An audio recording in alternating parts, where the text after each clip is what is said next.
같이 보실 성경은 시편입니다. 시편 65편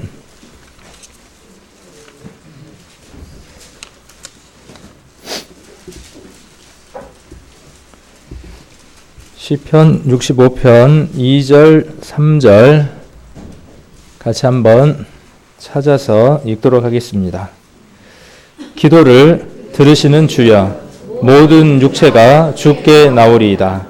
죄악이 나를 이겨싸우니 우리의 죄가를 주께서 사하시리이다. 아멘. 같이 기도드리겠습니다. 한 주간의 시간을 허락해 주시고 오늘 귀한 하나님의 은혜를 선포하고 또 10년 가운데에 그 은혜를 담을 수 있는 귀한 시간을 허락해 주신 하나님께 감사를 드립니다.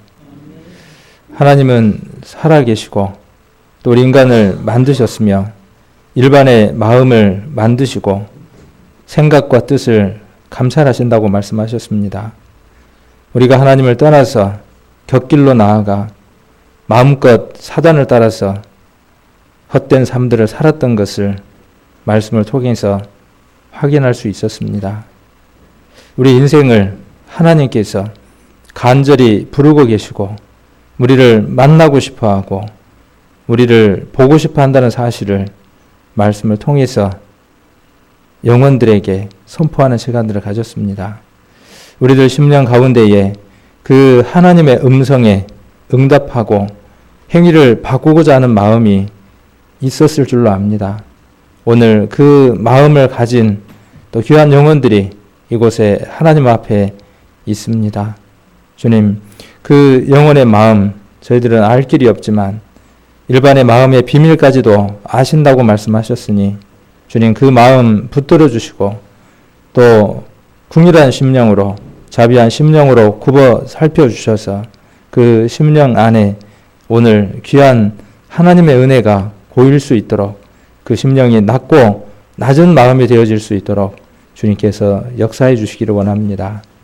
한 시간 함께 해주셔서 하나님의 은혜가 우리들 심령 안에 녹여지고 또 들어올 수 있도록 성령께서 역사해 주실 것을 믿으면서 우리를 사랑하시는 고마우신 예수님 이름 받들어 기도드립니다.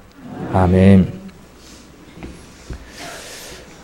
우리가 어제 잠깐 말씀드렸던 것처럼 다윗처럼 그렇게 하나님을 섬기고 살았던 사람도 일순간 하나님 앞에 범죄했던 걸 봅니다.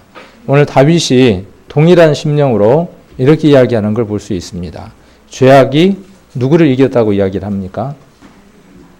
죄악이 누구를 이겼어요? 나를 이겼다 그랬어요. 죄악하고 싸워서 이길 수 있는 사람 있으면 한번 나와 보십시오. 죄하고 싸워서 이길 수 있다. 어제까지의 말씀이 그것을 선포하는 것입니다. 누구도 죄와 싸워서 승리할 수 있는 인간은 이 세상에 단 한 명도 없다. 만일 내가 죄와 싸워서 이길 수 있다. 즉 다른 표현으로 선을 행하며 살 수 있다면 구원이 필요 없겠죠. 어제의 선언의 선포의 그 말씀은 오늘 이 말씀에 기록하고 있는 것처럼 죄악이 나를 이겼다고 하는 그 선언이 이루어져야 된다는 사실입니다. 나는 죄인입니다 라고 이렇게 선언하고 하나님 앞에 낮아진 마음이 되어지는 것처럼 우리들 심령 안에 내가 죄를 이길 수가 없구나. 나는 왜 근데 죄를 이길 수 있다고 생각하고 살았을까? 이것이 우리가 하나님을 만나는 하나님의 은혜가 우리들 심령 가운데에 고여질 수 있는 가장 최소한의 그리고 최고의 최적의 조건입니다. 자, 2절에 보시면 기도를 들으신다 그랬어요. 여태까지는 하나님 우리의 기도에 응답하시지 않습니다. 그러나 이제부터는 하나님 우리의 기도에 응답하십니다. 죄가 나를 이겼으니 하나님 뭘 원하겠어요? 우리가 원하는 것은요. 3절 뒷절에 나와 있는 것처럼 우리의 죄가를 제발 어떻게 해결해 줄 수 있는 방법이 없습니까? 하나님. 아니면 내가 죄를 이길 수 있는 방법이 없을까요? 내가 이길 수 없다면 어떤 특별한 방법이 없을까요? 그걸 좀 알려주셔서 내가 죄로부터 이기고 승리하는 삶을 살아갈 수 있는 비결이 없을까요? 이렇게 지금 다윗이 하나님 앞에 기도하고 있는 겁니다. 여기 문제와 답이 같이 나와 있습니다. 죄악이 나를 이겼다는 문제와 우리의 죄가를 주께서 사하실 것이다라고 하는 답이 같이 있습니다. 죄는 우리가 결코 이길 수 없고 죄는 우리가 어떻게 해결할 수 없습니다. 죄는 누구만 해결해 주실 수 있느냐 하면 하나님만 해결하실 수 있는 문제입니다. 구원은 내가 할 수 있는 일을 내가 스스로 하고 나서 내가 구원받았다 그렇게 말할 수 없습니다. 구원은 내가 할 수 없는 일을 타인이 이루어 주었을 때 구원이라고 이야기를 합니다. 우리는 무엇으로부터의 구원이냐 하면 지옥은 죄 때문에 가는 것이기 때문에 죄로부터의 구원입니다. 죄를 내가 해결할 수 없다는 것을 인정하지 않고서는 그 다음 문제가 해결이 되지 않는 거죠. 그러니까 구원을 못 받는 가장 큰 이유가 어디에 있냐 하면 내가 죄를 해결할 수 있다고 생각하는 겁니다. 구원받고 난 이후에도 마찬가지입니다. 구원받고 난 이후에도 삶의 변화가 나타나지 않는 가장 근본적인 이유가 뭐냐 하면 본인이 죄를 해결하며 살려고 하기 때문에 그렇습니다. 자, 이런 말씀들을 오늘 한번 정리를 해보도록 하겠습니다. 그래서 어제 우리가 말씀을 통해서 처음 서두에 이야기를 했던 것처럼 예수님이 이 세상에 오신 목적이 뭐라 그랬습니까? 예수님 오신 목적. 건강한 자를 부르러 왔습니까? 누구를 부르러 왔어요? 네, 죄인을 부르러 오셨어요. 불러서 뭐 하려고요? 죄인을 불러서 그 다음요. 어제 말씀을 잘 들었으니까. 죄인들아 하고 불렀어요. 그 다음 뭐 하게 하시려고 하는 거죠? 누가복음 어제 봤었는데 어제 들은 건데 그리고 여기 답도 있는데 회개입니다. 어제에 있어서 가장 중요한 단어가 뭐였냐면 회개였어요. 마음에서 뉘우치는 것과 내가 사단으로부터 해서 그 몸을 하나님께로 돌리는 그것이 가장 중요하다 그랬죠. 그래서 회개를 해야만 그 다음 무엇을 건네받을 수 있냐 하면 복음이라는 걸 받을 수가 있어요. 자, 복음을 어떻게 할 수 있냐 하면 믿어지는 거예요. 회개가 되지 않고서는요, 복음이 내 것이 될 수가 없어요. 자, 그 다음, 마가복음 1장 15절이었습니다. 사도행전 2장 38절에는 베드로가 말하기를 회개하여 그랬어요. 그리고 오늘 우리가 뭘 하려고 하느냐 하면 각각 예수 그리스도의 이름으로 세례받는 이 일을 하려고 합니다. 오늘 정말 중요한 일을 하려고 하는 겁니다. 오늘 우리가, 제가 여러분들에게 무엇을 전달하려고 하느냐 하면 예수 그리스도의 이름으로 세례를 받는 그 일들을 하려고 합니다. 이 세례라는 말의 원래 의미는 어떤 뜻이냐 하면요. 흐르는 물이 있을 때 그 흐르는 물에 완전히 잠겼다가 올라오는 행위를 이야기를 합니다. 그래서 그거에 대한 내용들을 쭉 설명을 할 겁니다. 자, 그렇게 하면 세례를 받고 죄 사함을 얻습니다. 그러니까 성경에서 이야기하는 세례 침례는요. 교회에서 목사님이 물을 손에다가 묻혀가지고 얼굴에나 몸에다 뿌려주는 그 세례가 아닙니다. 지금 여기서 이야기하는 세례는 그 세례가 아니에요. 이 세례를 통과하지 못한 사람은, 이 세례를 받지 못한 사람은 물속에 100번 들어갔다 나와도 하나님과 아무 상관이 없습니다. 이것이 먼저예요.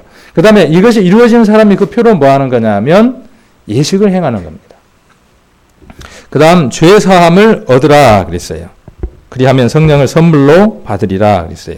이 단어에 빨간 단어 노란 글자에 공통점이 있습니다. 4개 있는 게 아니라는 거죠. 상대방에게 있는 거예요. 4개는 없어요. 그러니까 받는 거니까 상대방으로부터 오는 거니까 구원이죠. 그래서 믿어야 하고 얻어야 하고 선물을 받으면 되는 겁니다. 쉬운 겁니다.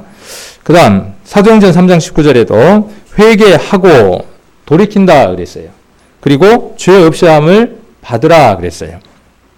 유쾌하게 되는 날이 주 앞으로 이를 것이다 그랬고 시편 32편 1절에는 허물의 사함을 얻고 그 죄의 가리움을 받은 자는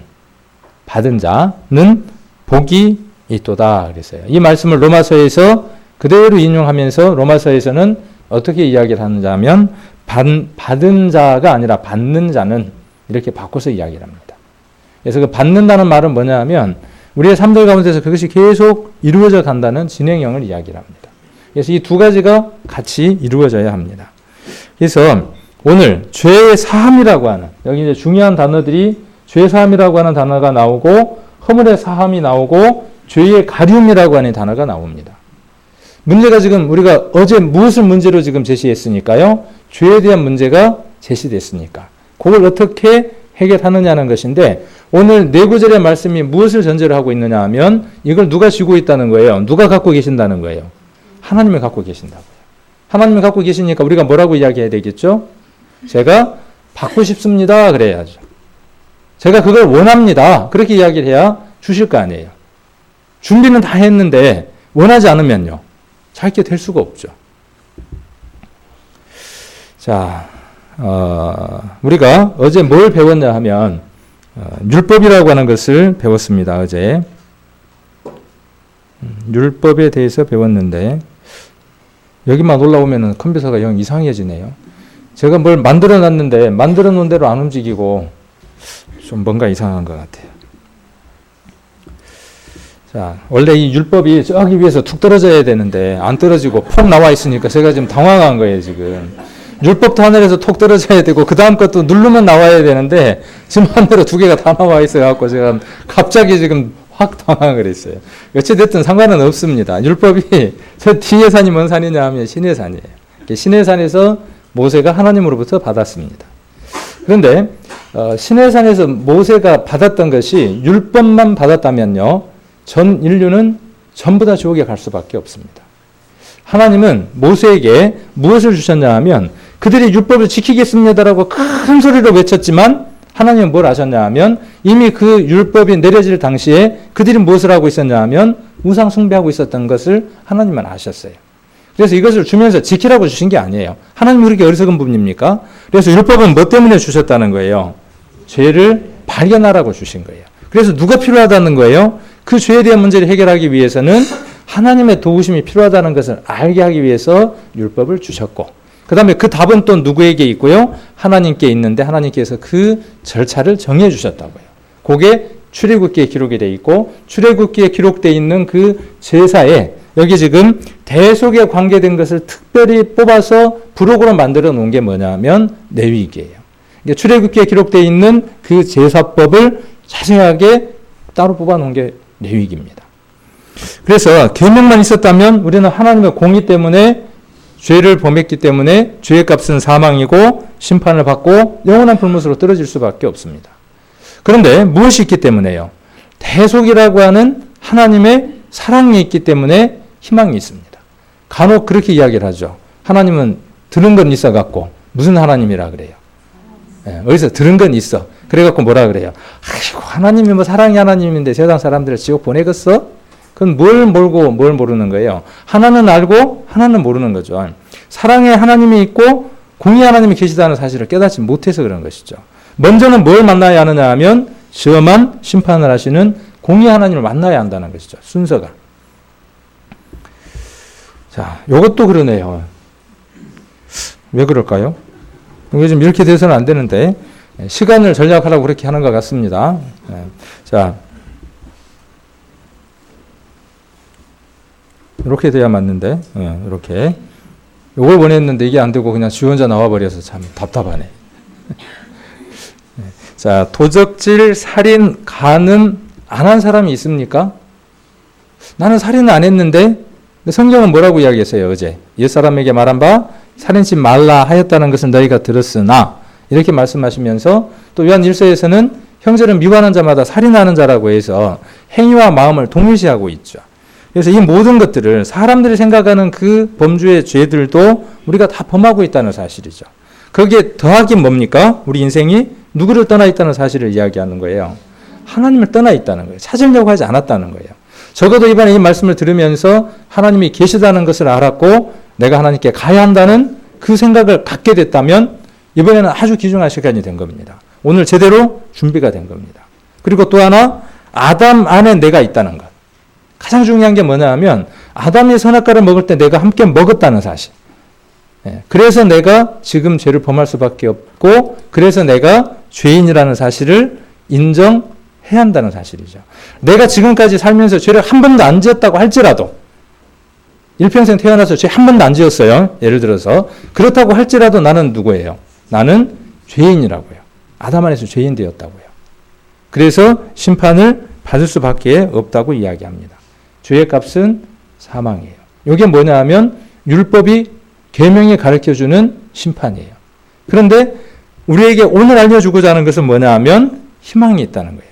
하나님께서 사랑을 베풀어서 그것을 해결할 수 있는 방법을 열어놓으셨다는 거죠. 레위기 4장을 한번 보겠습니다.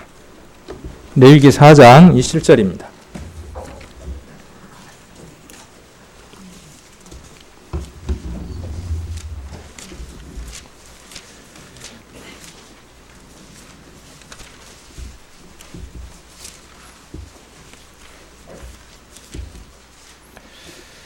사장 27절부터 35절까지인데 좀 길죠. 중간중간만 제가 한번 보도록 하겠습니다.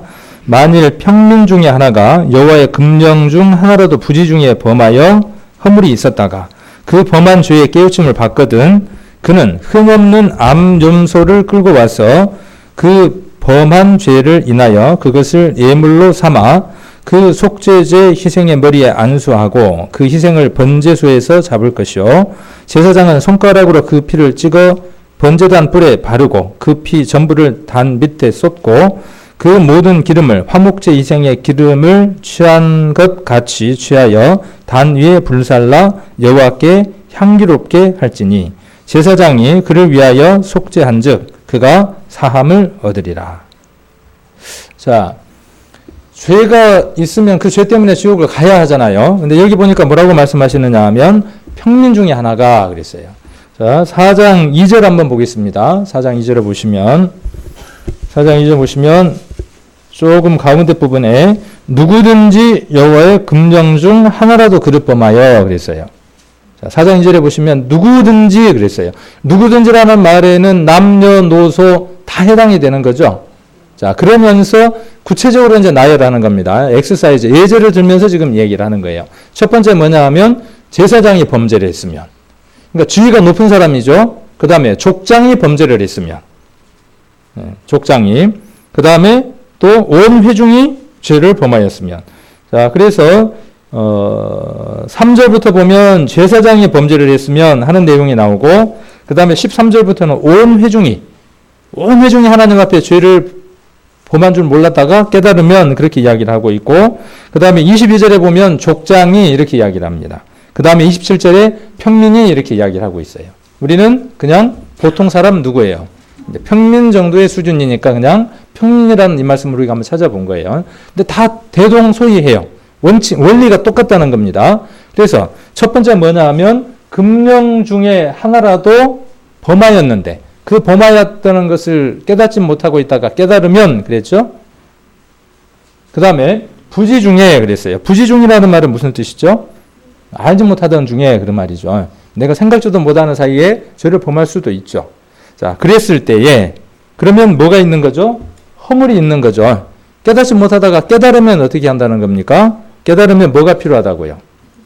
자, 각각 상태에 따라서 다르기는 하지만 수송아지를 준비하든지 암염소를 준비하든지 32절부터 보면 평민에게 해당되는 것인데 동일하지만 어린 양이라고 또 하나 표현되어 있습니다. 똑같습니다.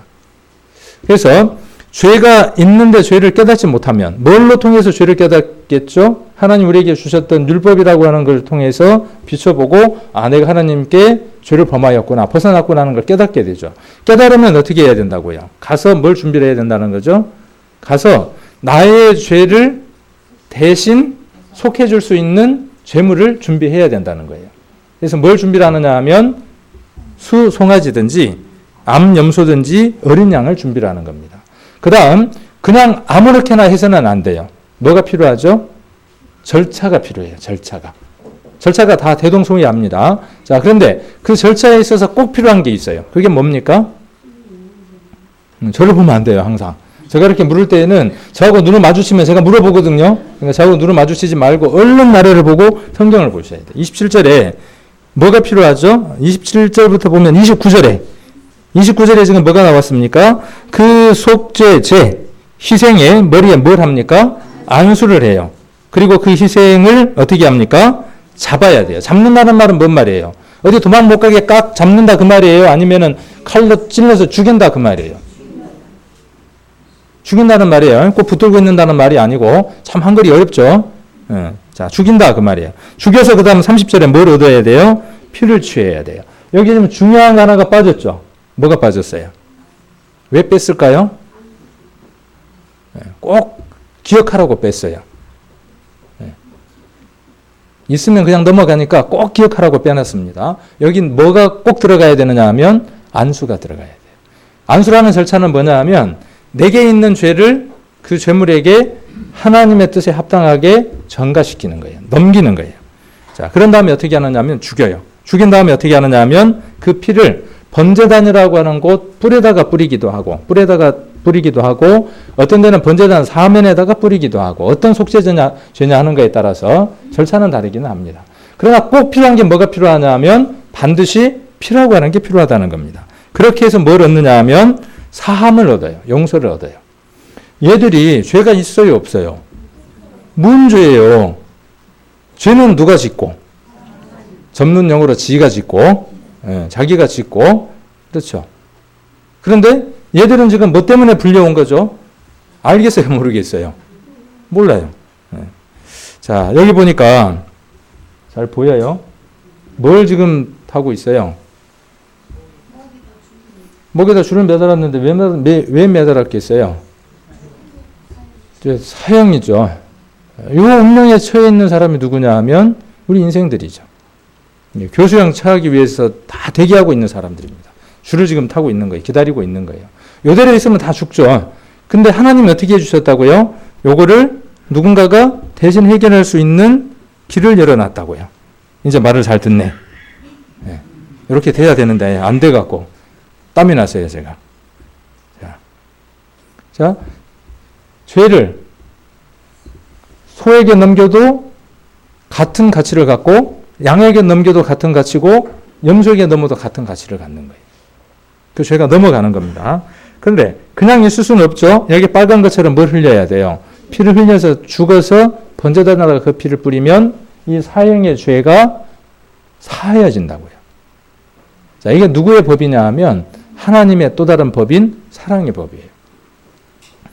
자, 그래서 어떻게 하느냐 하면 레위기 16장을 찾겠습니다. 같은 레위기 16장인데 16장 21절 말씀들 한번 잘 한번 읽어보시고 자료들 한번 보시면서 이것이 우리가 아까 찬양했던 그 예수님과 어떤 관련이 있는가 한번 살펴보게요. 레위기 16장 21절입니다. 레위기 16장 21절 천천히 21절 22절 천천히 같이 한번 읽겠습니다. 아론은 두 손으로 산 염소의 머리에 안수하여 이스라엘 자손의 모든 불의와 그 범한 모든 죄를 고하고 그 죄를 염소의 머리에 두어 미리 정한 사람에게 맡겨 광야로 보낼지니 염소가 그들의 모든 불의를 지고 무인 지경에 이르거든 그는 그 염소를 광야에 놓을지니라. 이것은 이스라엘 사람들이 1년에 한 번 온 민족이 지었던 허물을 하나님 앞에 용서를 받을 때의 규례예요. 똑같습니다. 동일합니다. 절차는. 그래서 어떻게 하느냐 하면 염소를 2마리를 택해서 하나는 제비를 뽑습니다. 제비를 뽑아서 한 제비의 이름은 아사셀이라는 이름을 붙입니다. 그리고 지금 그 아사셀 양에 대한 설명입니다. 아론 두 손으로 지금 어디에다가요? 염소 머리에다가 어떻게 합니까? 여기 지금 나온 대로예요. 염소 머리 위에다가 어떻게 합니까? 손을 얹고 그 다음에 어떻게 해요? 자, 여기 그 범한 모든 죄를 어떻게 해야 돼요? 고하고 그랬죠. 그러니까 뭐가 있어야 되죠? 자백이 있어야 하는 거예요. 자, 그래서 고하고 그랬어요. 그러면 어떻게 된다는 거죠? 그 죄가 어디로 가요? 그 염소의 머리에 올라가는 거예요. 전가되는 거예요. 자, 이 염소 이제 어떻게 해야 되겠어요? 안 죽여요. 얘는 죽이질 않아요. 그렇죠? 그렇죠. 죽여요, 안 죽여요? 아니, 성경을 보고 이야기를 해줘. 그러죠. 네. 죽기는 죽지만, 자, 그런데 한 염소는 어떻게 하느냐 하면 똑같은 방법으로 어디로 데리고 들어가느냐 하면 이따가 이제 사진을 보겠지만 성막이라고 하는 곳 안에 들어가서 안수하고 대제사장이 죽여요. 그리고 그 피를 취해서 어디로 가지고 가느냐 하면 휘장 너머에 있는 지성소에 가서 언약궤 위에다가 7번 피를 뿌려요. 그러니까 1년에 한 번 염소를 잡을 때에는 두 염소가 필요한 거예요. 그래서 이 염소는 어떤 염소냐 하면 이스라엘 사람들에게 자기들의 죄가 가시적으로 사라지는 것을 보여주게 하기 위한 하나의 표본이에요. 자, 안수를 했죠? 염소가 어떻게 되겠어요? 한 사람이, 미리 맡긴 사람 한 사람이 있죠? 그 사람이 염소를 어떻게 하겠어요? 끌고 가겠죠? 염소가 끌려가려고 하겠어요? 안 가겠어요? 근데 그 염소는 지금 뭘 짊어졌어요? 자, 누구 죄예요? 이스라엘 사람들의 1년 동안의 죄를 우리는 이렇게 생각해도 돼요. 내 죄라고 생각을 해도 돼요. 그걸 누가 지금 짊어지고 가는 거죠? 염소가 끌고 가는 거예요. 그러다가 멀리 가서 어떻게 하느냐면 풀어놔요. 그러면 광야 같은 데서 다니다가 어떻게 되겠죠? 떨어져 죽겠죠. 아니면 잡혀 먹든지 하겠죠.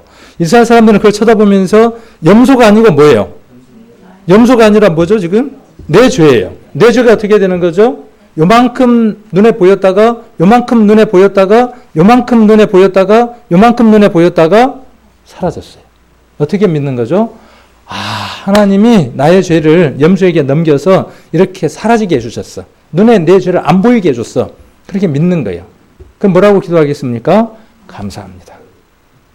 내년 올 1년 동안은 절대로 죄 안 짓고 살게요. 그렇게 기도하지만 뜻대로 돼요, 안 돼요? 다음 해가 되면 또 그 반복해야 되겠죠. 그런데 염소를 잡는 성막 안에서의 일은 이스라엘 사람들이 눈에 볼 수가 없어요. 이 염소는 볼 수 있지만. 자, 이 염소의 의미가 뭐냐면요. 예수님이 왜 십자가를 짊어지고 골고다 언덕을 올라가야 하느냐 하면 이것 때문에 그래요. 이걸 이루셔야 하기 때문에 그래요. 예수님이 그냥 십자가에 못 박혀 돌아가시면 안 돼요. 채찍에 맞아 죽어도 안 돼요. 그냥 죽어도 안 돼요. 반드시 어떻게 되어져야 돼요? 이 염소처럼 죄를 지고 사람들 눈에 멀리 걸어가는 게 보여야 돼요. 뒤에 이제 그런 말씀들에 대한 것들을 더 확인을 한번 해보겠습니다. 넘겼어요. 그러니까 나는 어떻게 됐어요, 이제? 이제 자유가 됐죠. 넘어갔으니까. 근데 이 양이나 염소나 소간지한테 좀 미안하겠어요, 안 미안하겠어요? 많이 미안하죠. 자, 그리고 저걸 누가 잡아요? 제사장이 잡을 때도 있고요. 그 다음에 본인이 잡을 때도 있어요. 어떤 죄냐는 거에 따라서 달라집니다. 자, 그래서 본인이 이것을 잡기도 하는데, 여기 이제 성막이라고 하는 곳에서 이렇게 뭘 하게 되느냐 하면, 이게 지금 성막입니다. 이 성막을 십계명과 함께 우리에게 주셨어요. 이스라엘 사람들에게 주셨어요. 십계명은 죄를 깨닫게 하고, 죄를 깨달으면 어디로 오는 거죠? 여기로 오는 거예요. 여기로 와서 아까 뭘 하느냐 하면 그 절차를 행하는 겁니다. 아무 데서나 그 일을 할 수가 없어요. 어디 안에서요? 요 안으로 들어가서 하는 겁니다. 여기 지금 재물을 가지고 이 안으로 들어가서 그 행위를 하는데, 여기 보니까 어떻게 하고 있습니까? 흰 옷을 입은 사람은 제사장이에요. 그리고 여기는 누구냐 하면 도둑놈처럼 생겼죠. 여기도요. 뭐처럼 생겼어요? 산적 두목처럼 생겼잖아요. 자, 이 죄인이 어떻게 하는 거죠? 같이 안수하는 법을 배웁니다. 죄를 전가를 해요. 자, 그런 다음에 죽였어요. 죽인 다음에 뭘 받았습니까? 여기 피를 받았죠. 피를 갖고 제사장이 어디로 가요? 여기 번제단에 뿔에 바르기도 하고, 어떤 것에 따라서 밑에다가 뿌리기도 하고, 어떤 때는 태우기도 합니다. 어쨌든 그 피가 절차에 따라서 이 번제단에서 태워지거나 번제단 사면에 뿌려지거나 뿔에다가 발려져서 그것이 사라지는 것을 보게 합니다. 자, 누구로 보게 하겠죠? 죄인으로 보게 하는 거예요. 저 피는 지금 누구의 피예요? 자, 실은 내가 전가를 한 순간부터, 넘긴 순간부터 그 염소나 양이나 소는 누구예요? 나예요, 나. 그쵸? 나의 죄지만 나예요. 그래서 누가 죽는 거냐 하면 내가 죽는 거예요. 피를 누가 지금 흘리고 있는 거냐 하면 내가 흘려야 할 것을 양이 지금 흘리고 있는 거예요. 그래야만 내가 피를 안 흘리는 거예요. 자, 그런 다음에 어떻게 하느냐 하면 아까 이것을 이렇게 조각을 내서 번제단 위에다가 태우고 하는 일들을 합니다. 자, 그런데 이것 가지고 온전하게 모든 문제가 해결이 됐어요, 안 됐어요? 안 됐어요. 그럼 이걸 왜 하나님께서 이렇게 해 놓으셨을까요? 예수 그리스도가 오시기 이전에 예수님을 통하지 아니하고 예수 그리스도를 통해서 구원받을 사람에 대한 그림자로서, 어음으로서 이 일들을 하나님께서 준비를 해 놓으셨습니다. 히브리서 10장을 한번 찾겠습니다. 히브리서 9장 10절.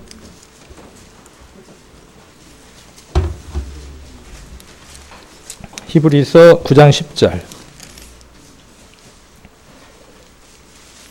못 찾으시면 보셔도 되고요. 자, 이런 것은 먹고 마시는 것과 여러 가지 씹는 것과 함께 육체의 예편만 돼요. 이런 것은 뭐냐면요. 아까 제가 앞에 이야기했던 거 있죠. 이 히브리서는요. 제2의 신약의 레위기라고 하는 성경일만큼 레위기에 관계된 내용들을 많이 담고 있습니다. 특히 9장과 10장에는 레위기 성막에 관계된 내용들에 대해서 많이 설교를 하고 있는 거예요. 그래서 10절에 앞에 있었던 그 모든 것들은 뭐냐면 육체의 예법만 돼요. 개혁할 때까지 맡겨둔 거다 그랬어요. 그래서 개혁이 되려면 어떻게 돼야 되느냐? 10절에 누가 와야 되죠? 10절에 개혁이 되려면 누가 와야 개혁이 되냐 하면 새로운 권력으로 바뀌어야죠. 그 개혁이 누구냐 하면 11절에 예수 그리스도예요. 그래서 그리스도께서 장래 좋은 일의 대제사장으로 오사 그랬어요. 손으로 짓지 아니한 곧 이 창조에 속하지 아니한 더 크고 온전한 장막으로 말미암아 염소와 송아지의 피로 아니하고 오직 자기 피로 영원한 속죄를 이루사 단번에 성소에 들어가셨느니라. 이것과 아까 지금 앞에 이야기했던 소잡고 양잡고 염소잡고 했던 것과 어떤 의미들이 있는가를 한번 비교를 해보는 겁니다. 자, 10장 1절입니다. 율법은 그랬어요. 율법이라는 건 뭐냐면 구약에서 양잡고 소잡고 했던 그 부분을 지금 율법이라고 지금 이야기를 하고 있습니다. 장차 오는 좋은 일의 그림자요 참 형상이 아니므로 해마다 늘 드리는 바 같은 제사로는 나오는 자들을 언제든지 온전케 할 수 없느니라. 자, 여기에서 지금 무엇을 이야기하고 있느냐 하면 아까 그 양 잡고 소 잡고 염소 잡고 했던 그 일들이 사람의 죄를 100% 완벽하게 해결해 줄 수 있었냐? 그렇게 묻는 거예요. 무엇만 해결해 줄 수 있었냐 하면 지나간 것만 해결해 줄 수 있었고 내가 살아가면서 생기는 그 죄들에 관하여는 어떻게 해야 되느냐 하면 수시로 이 일들이 끊임없이 반복돼야 하는 문제점들을 안고 있다는 거죠. 왜요? 그 염소나 양, 재물이 불완전한 재물이기 때문에 그래요. 그래서 완전한 재물을 준비하실 거다 그 말이에요. 구약은 뭐냐 하면 우선 그렇게 너희들이 완전한 것이 올 때까지 그렇게 제사를 드리고 속죄함을 받아라. 그리고 예수 그리스도가 오셔서 완전한 제물이 되어주면 그것이 온전한 것으로 바뀔 것이야. 그리고 신약에서는 완전한 예수님을 믿으면서 속죄함을 받도록 이렇게 하나님이 계획을 해 두셨습니다. 자, 히브리서 10장 5절입니다. 거기 조금 넘어서 5절에 자, 그러므로 했어요. 그러므로. 뭐 때문에 그러므로라는 말이 나왔냐 하면 아까 앞에 양 잡고 소 잡고 하는 그것으로 온전하게 뭔가를 해결할 수 없으니까 개혁할 때까지 맡겨뒀고 지금 개혁이 돼야 되니까 그 개혁을 하실 분이 지금 오시려고 하는 거예요. 예, 자, 5절에 그러므로 세상에 임하실 때 가라사대. 세상에 누가 임했어요? 세상에 임한 게 누굴까요? 자, 세상에 임했는데 누가 임했냐 하면 정확한 답은 하나님이. 하나님이 이 세상에 오실 필요가 있었다고요. 자, 왜 그런가를 한번 생각을 해봅시다.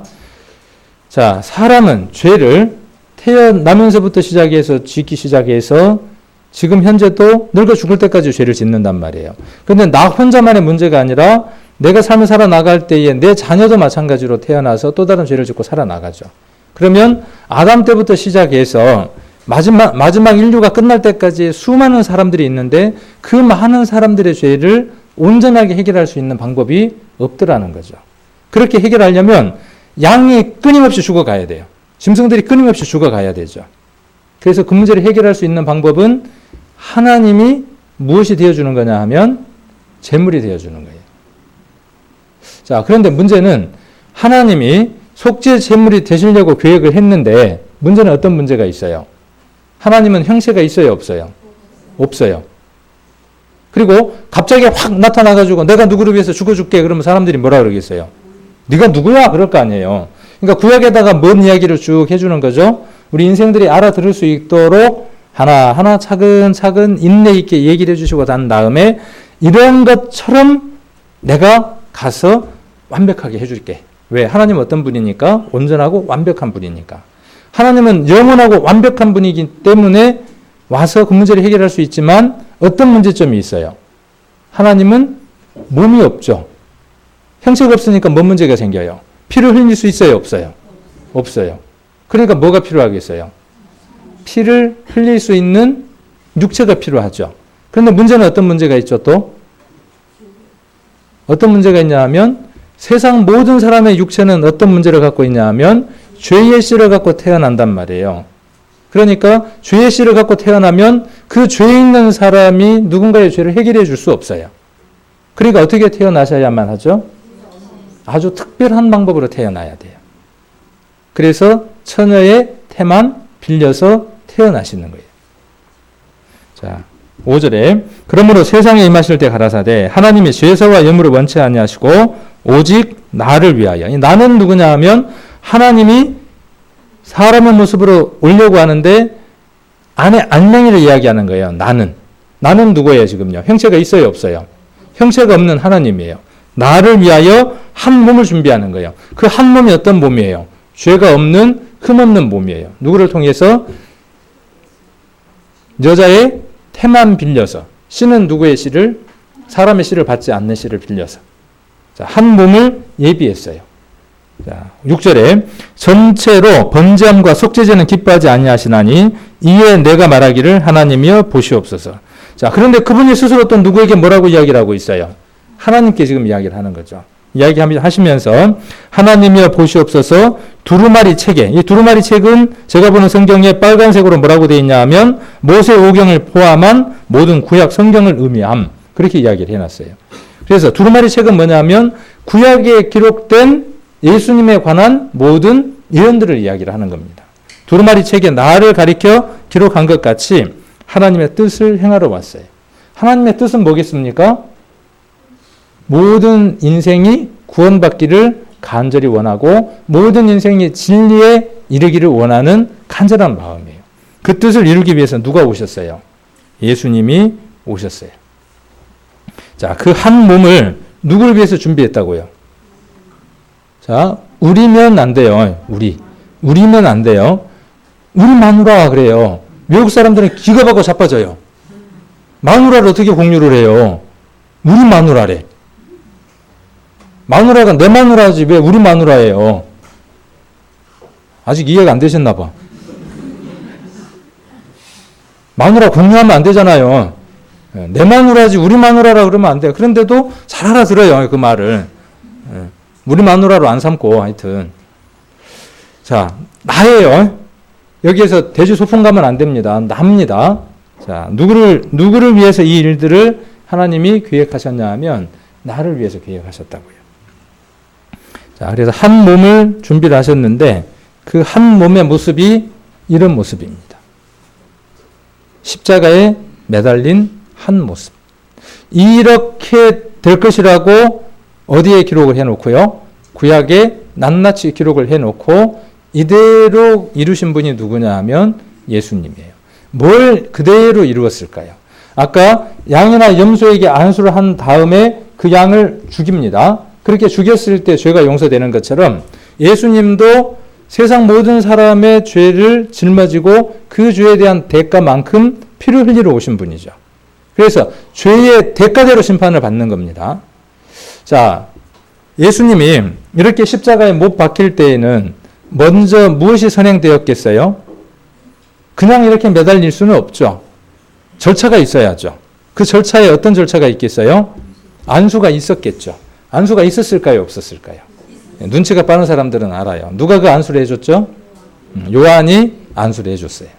요한이 요단강에서 예수님을 보고 예수님 머리에다가 손을 얹고 안수를 해줬어요. 요한은 구약에 나오는, 구약은 신약에 나오는데 왜 구약에 나와요? 이렇게 이야기를 하거든요. 그러니까 신약 성경은 그 요한이 나오는 그 시점에 대한 내용들을 기록하고 있는 거죠. 요한은 구약에 나오는 마지막 제사장이에요. 말라기가 그 제사장을 예언을 해놨죠. 자, 그리고 제사장이 없어요. 그가 마지막 제사장이에요. 그리고 누구에게 안수를 합니까? 예수님에게 안수를 해요. 세상 모든 사람의 죄를 안수를 합니다. 그리고 어떻게 하느냐 하면 죄의 대가를 치르게 되죠. 그러면 이 세상에서 가장 많은 죄가 있는 사람은 누구예요? 자, 하나님의 법에 봤을 때에는 지금 현재 세상 모든 사람의 죄가 어디로 넘어가 있어요? 적법하게 합법적으로 어떻게 되어져 있느냐 하면 예수님에게 넘어가 있습니다. 그걸 몰랐죠. 지금 우리는 모르는 사실을 계속 알아가고 있는 거예요. 아, 내가 몰랐는데 그랬네? 고개를 끄덕거리는 거예요. 그게 뭐라 그랬죠, 지난번에? 그 과정들을 거쳐서 무엇이 온다고요? 믿음이 온다고 이야기를 했죠. 몰랐던 사실들을. 자, 예수님이 이렇게 왜 못이 박혔는가에 대해서 한번 살펴볼 필요가 있습니다. 자, 먼저 이사야서 7장을 한번 찾아보겠습니다. 이사야서 7장 14절입니다. 구약에 나를 가리켜 기록한 것 같이 이렇게 말씀하셨기 때문에 한번 그런 말씀들을 살펴보려고 합니다. 이사야 7장 14절입니다. 7장 14절. 자, 그러므로 주께서 친히 징조로 너희에게 주실 것이라. 보라, 처녀가 잉태하여 아들을 낳을 것이요 그 이름을 임마누엘이라 하리라. 혹 인류 역사상, 이사야 7장 14절입니다. 인류 역사상 처녀가 애를 낳는 일을 보거든 그것은 무엇으로 알아라 그렇게 말씀하시는 거냐면 구약시대 때 양 잡고 소 잡고 했었지? 그것 대신해서 내가 사람의 모습으로 내려가는 것이다. 아까 히브리서 10장에 나와 있는 그 말씀을 이루려고 가는 것이다. 그러니까 사인이다 그 말이에요. 징조다 그 말이에요. 인류 역사상 처녀가 아이를 낳는 일을 들어봤냐? 지금 그렇게 이야기를 하는 거예요. 들어보셨습니까? 처녀가 애 낳았다는 말 들어봤어요? 안 들어봤어요? 예수님 외에는 들어보지를 못했죠. 그런데 이게 안 믿어져. 안 믿어지는데 예수가 하신 일을 어떻게 믿겠어요? 그래서 누구에 대해서 우리가 성경을 배운 거냐 하면 하나님의 능력이 얼만큼 크신 분인가 하는 것을 배운 겁니다.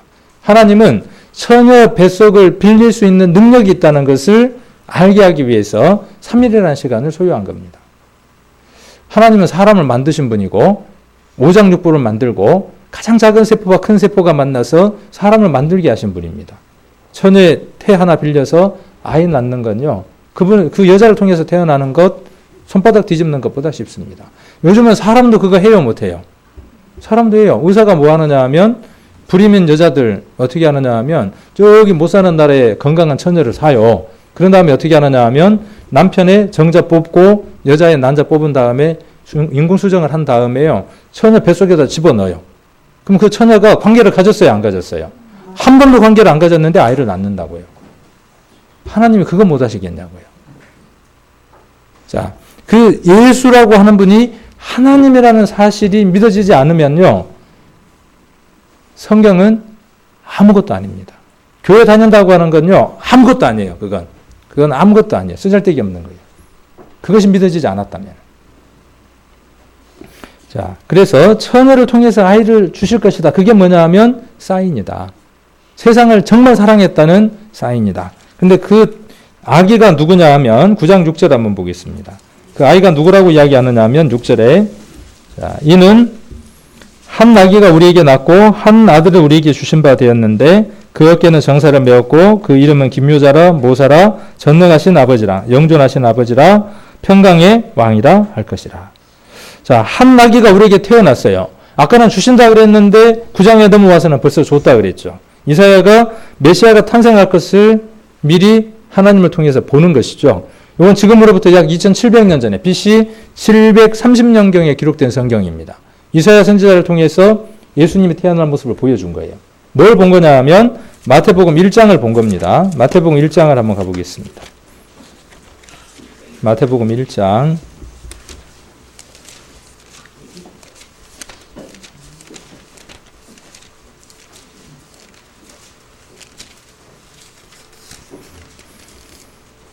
18절 예수 그리스도의 나심은 이러하니라 그 모친 마리아가 요셉과 정혼하고 동거하기 전에 성령으로 잉태된 것이 나타났더니 그 남편 요셉은 의로운 사람이라 저를 드러내지 아니하고 가만히 끊고자 하여 이 일을 생각할 때에 주의 사자가 현몽하여 가로되 다윗의 자손 요셉아 내 아내 마리아 데려오기를 무서워 말라 저에게 잉태된 자는 성령으로 된 것이라 아들을 낳으리니 이름을 예수라 하라 이는 그가 자기 백성을 저희 죄에서 구원할 자이심이라 하니라. 아까 아들을 낳았는데 이름은 아까 뭐라고 지으라 그랬죠? 아니, 구약에서. 그런데 23절 한번 볼게요. 이사야 성경을 그대로 7장 14절을 인용했습니다. 여러분이 보는 성경에 혹시 관주가 이렇게 적힌 성경들을 보면 이사야서 7장 14절이라고 이렇게 적어놨을 거예요. 23절 보라 처녀가 잉태하여 아들을 낳을 것이요 그 이름은 임마누엘이라 하리라 하였으니 이를 번역한즉 하나님이 우리와 함께 계시다 함이라. 그러니까 보이지 않는 그 하나님이 보이는 사람의 육체를 빌려서 그 속에 들어와 계신다. 그 말이 뭐냐 하면 임마누엘이라 그런 뜻이라고요. 그런데 그분의 이름을 사람들이 뭐라고 부른다고요? 예수라고 부를 것이고 인자라고 부를 것이고 인자 같으니라고 부르고 독생자라고 부르고 여러 가지 이름으로 부른다 그 말이에요. 자, 그런데 왜 예수라고 불렀냐? 왜 예수라고 부르냐? 왜 예수라고 불러야 하냐? 뭐 때문에 예수라고 불러야 하죠? 21절에 자기 백성을 저희 주에서 뭐 하기 위해서 오신 분이에요? 구원하러 오신 분이에요. 이름에 이런 이름 보셨어요 혹시요? 이름이 다른 사람을 위해서 죽을 사람 이렇게 붙여진 이름 혹시 보셨습니까? 그 늑대와 함께인가 보면은 인디언들이 이름을 그렇게 짓는다 그러죠. 두 손 불끈 쥐고 벌떡 일어서 사람 이름은 그렇게 지었잖아요. 그런데 그렇게 이름이 지어졌다고요. 예수라는 이름의 자체가. 그러니까 그는 태어나면서부터 어떨 자로 정해져 있는 거죠? 죽을 자로 정해져 있는 거죠. 모든 사람이 죽을 자로 정해져 있지만 특별히 예수님은 어떤 모습으로 십자가에서 비참한 모습으로 죽을 모습으로 예언이 되어 있다는 거죠. 자, 요한 1서 3장 4절에 예수님에 대해서 증거하면서 이렇게 이야기를 했죠. 그가 왜 이 세상에 오셨냐 하면 우리 죄를 여기 보시면 됩니다. 여기 이제 잘 따라오셔야 돼요. 우리 죄를 없이 하려고 나타나신 바 된 것을 알아요. 이제 성경을 보면서 그 사실을 발견했어요. 그에게는 뭐가 없어요?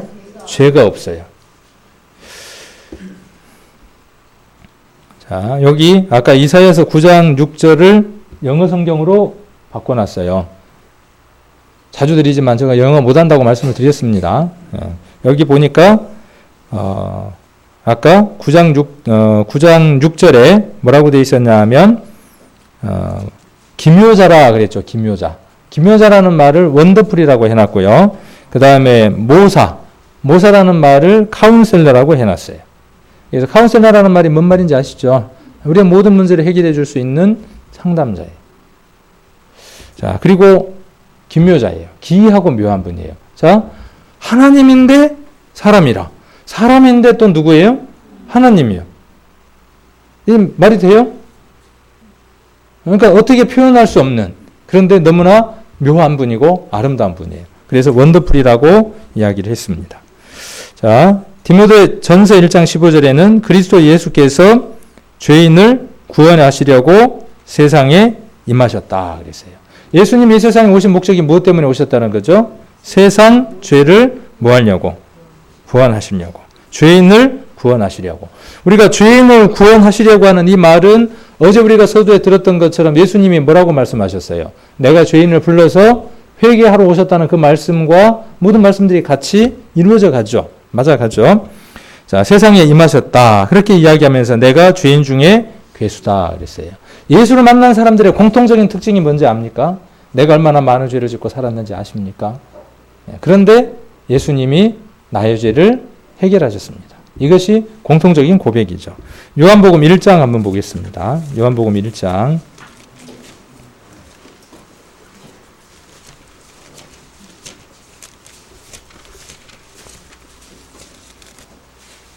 29절입니다. 요한복음 1장 29절.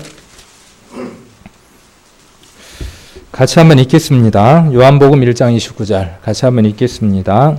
이튿날 요한이 예수께서 자기에게 나오심을 보고 가로되 보라 세상 죄를 지고 가는 하나님의 어린 양이로다. 자, 여기 보니까 이튿날이라는 말은 뭐냐 하면 앞에 뭔 얘기가 나오냐 하면 요한이 예수님에게 세례를 베푸는 내용이 나옵니다. 세례를 베풀기 위해서는 무엇을 해야 되느냐 하면 안수를 해야죠. 근데 참 신기한 건 오늘 시간이 없어서 다 찾을 수 없지만 예수님이 이 세례를 분명히 받으셨죠. 근데 예수님은 많은 제자들이 있고 많은 대중들이 있는 자리에서 뭐라고 말씀하시느냐 하면 내가 받을 세례가 아직 남아있다. 이 세례가 이루기까지 내가 얼마나 답답하겠냐. 이 말씀을 많이 하셨죠. 예수님이 받을 세례가 뭘까요? 예수님이 받을 세례가 뭐냐 하면 십자가에 못 박혔다가 죽은 자 가운데에서 3일 만에 부활하는 그 세례를 이야기를 하는 겁니다.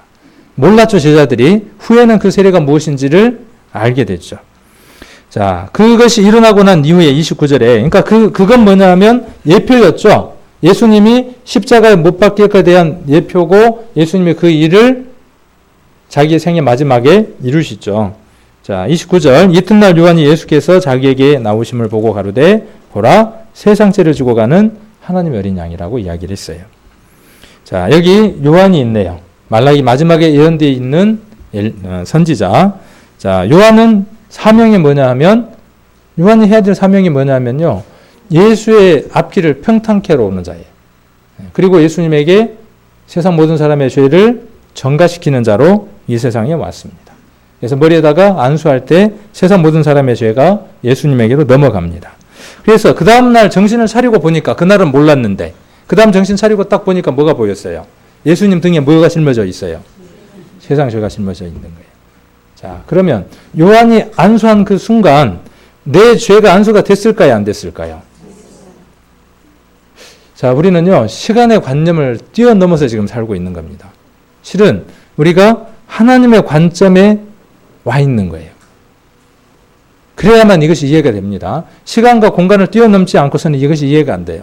아담이 선악과를 먹었을 때 내가 먹었다. 로마서 5장 12절에서는 그렇게 이야기를 했죠. 그 얘기는 뭘 얘기하는 거예요? 시간을 뛰어넘고 있는 거죠. 내가 그 안에 있었다는 얘기예요. 자, 저 안에 누구 죄가 있냐 하면 내 죄가 지금 들어가 있는 거죠. 세상 죄 속에.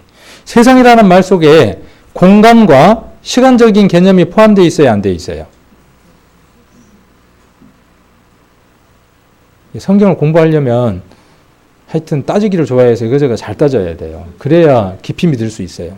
믿으려면요, 확 한번 후벼 파고 믿어야 돼요. 그래야 더 이상 끌적지근한 게 없어요. 세상이라는 말 안에는 공간 개념도 포함되어 있습니다. 자, 서울, 세상이죠? 저기 예를 들어서 화성. 화성은 세상이 아니잖아요. 세상이라는 말 속은 뭐냐면 지구라는 이 개념을 얘기를 하는 거죠. 아프리카, 포함되죠? 우간다, 포함되죠? 자, 이 세상이라는 것 속에, 자, 김일성이 세상 밖에서 살았어요? 안에서 살았어요? 자, 가인. 그럼 가인의 죄도 예수님에게 넘어갔어요? 안 넘어갔어요? 그거 지금 이야기하는 거예요. 시간적인 개념도. 공간적인 개념도 같이 이야기하는 거고. 아프리카에 사는 사람인데 살다가 죽었어. 그 사람의 죄도 어디로요? 예수님에게로. 그러니까 시간과 공간의 개념이 다 들어가 있는 겁니다. 과거도 들어가 있죠. 과거. 그 다음에 현재는요? 미래는요? 자, 제가 딸을 하나 있는데 이름이 요림이에요. 하나님의 칭찬을 많이 받으라고 이름을 그렇게 붙였습니다. 요림. 누가복음에 딱 한 번 나오는데, 그런데 결혼해가지고 이제 좀 있으면 결혼하겠죠. 지금은 안 한다 그러더라고요. 근데 결혼을 해서 아들을 낳는데 이름을 요남이라고 지었어요. 우리 아버지가 이름을 두 개를 갖고 와서 요남이, 요림이 둘 중에 어떤 거 할래 그랬거든요. 요남이라고 지었어. 앞으로 태어날 아이죠.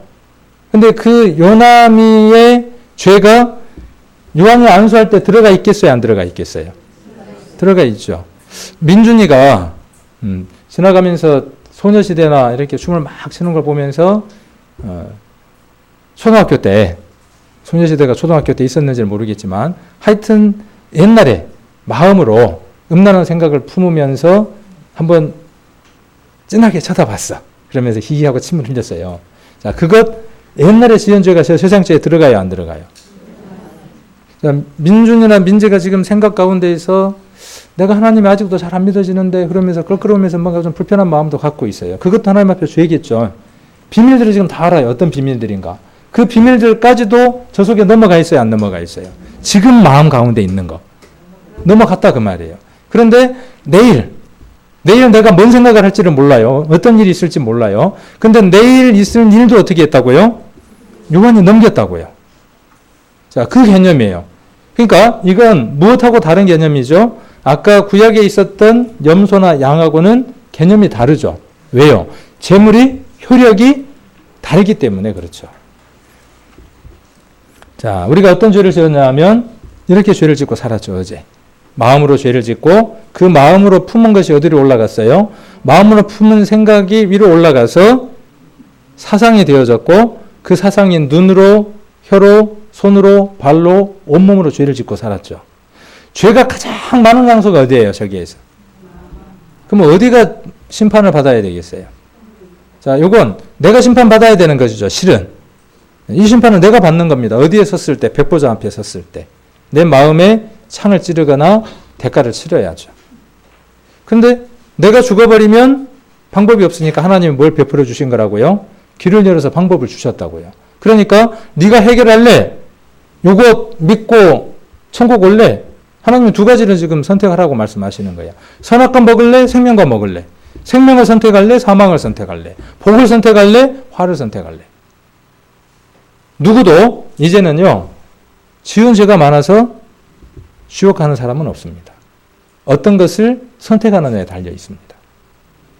자, 그래서 어디에다가요? 예수님의 옆구리에 심장에다가 창을 찔렀던 것은요, 그래서 물과 피를 쏟았던 것은 무엇을 이야기하느냐 하면 내 심장에 찔러야 할 그 심판을 예수님에게 향했다는 것이에요. 자, 사람만 생각을 해봅시다. 저 예수님의 십자가에 내가 있었어요, 없었어요? 선악과를 따먹을 때 내가 있었어요, 없었어요? 갈라디아서 2장 20절 한번 볼게요. 갈라디아서 2장 20절. 자, 로마서 6장이 이야기하는 것을 쉽게 딱 한 구절로 함축해서 기록해 놓은 게 갈라디아서입니다. 갈라디아서 2장 20절. 로마서 6장에서는 굉장히 복잡하게 이렇게 이제 이야기를 했는데, 갈라디아서 2장 20절에서는 이렇게 말씀을 하셨습니다. 2장 20절 한번 보겠습니다. 같이 한번 읽겠습니다. 2장 20절. 내가 그리스도와 함께 십자가에 못 박혔나니 그런즉 이제는 내가 산 것이 아니요 오직 내 안에 그리스도께서 사신 것이라. 이제 내가 육체 가운데 사는 것은 나를 사랑하사 나를 위하여 자기 몸을 버리신 하나님의 아들을 믿는 믿음 안에서 사는 것이라. 자, 오늘 예수님과 함께 십자가에 못 박히는 사람은 예수님에게 남아 있었던 그 침례 세례에 동참하는 겁니다. 그러니까 예수님과 함께 어떻게 되는 거예요, 지금? 심판받고 예수님이 죽을 때 어떻게 되겠죠? 죽는 거죠. 자, 예수님이 죽고 끝났습니까? 죽고 끝났다면은 성경은 아무런 의미가 없습니다. 3일 만에 무덤을 열고 어떻게 하셨어요? 부활하셨어요. 죽었다가 살아났으니까 뭐하고 똑같아요? 물속에 완전히 잠겼다가 올라오는 것과 같아요. 자, 그래서 예수 그리스도의 이름으로 뭘 받고? 세례를 받는다는 말이 그 말입니다. 오늘 여러분들은 무엇을 받아야 하느냐 하면 이 세례를 받는 겁니다. 예수님이 받았던 그 세례에 오늘 내가 동참하는 거예요. 하기 싫으면 말고. 아까 시편 65편에 죄악이 나를 이겼다고 이야기를 했는데 죄를 내가 이길 힘이 있으면 여기에 동참 안 해도 상관없어요. 그러나 내가 힘이 없거든, 능력이 없거든, 방법이 없거든, 그냥 놓으세요. 그냥 붙들고 있지 말고. 붙들고 있지 말고 놓으면 되잖아요. 근데 그게 참 어려운 일이에요. 놓는다는 게. 자, 그냥 마음의 모든 것들을 내려놓고 여기에 십자가에 올려놓는 겁니다. 자, 저기에 누가 있어요, 지금? 내가 있어요? 보여요? 내가 있어요? 민준이도 있고 민지도 있어요? 네. 자, 내가 인정을 안 하면 저기 없고 내가 인정을 하면 저기 있습니까? 하든 안 하든 있다고요. 하면 내가 거기 있는 거예요. 내가 있는 거예요. 하나님은 나를 거기에다가 두셨어요. 안 하면 내가 거기 없는 거예요. 하면 내가 거기 있는 거예요. 말이 참 어렵네요. 자, 그래서 옆구리에 창을 찌르고 그것이 어디로 올라간다 그랬죠? 죄악의 사상으로 올라가니까 머리에다 뭘 씌웠어요? 가시면류관을 씌웠어요. 우리나라 탱자가시는요, 아무것도 아니에요. 우리가 성지순례를 가면 이스라엘 여러 곳을 돌아다니게 되는데 그곳에 가면요, 엉겅퀴나 저런 가시들을 만납니다. 얼마 정도 길이가 되냐면요, 거의 한 뼘 정도 길이가 돼요.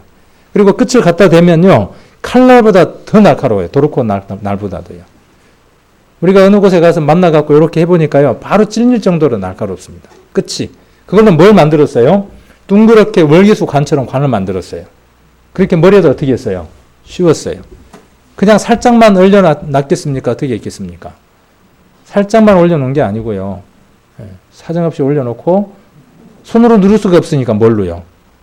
갈대를 가지고, 긴 막대를 가지고 꾹 누르는 겁니다. 치는 겁니다. 때려서.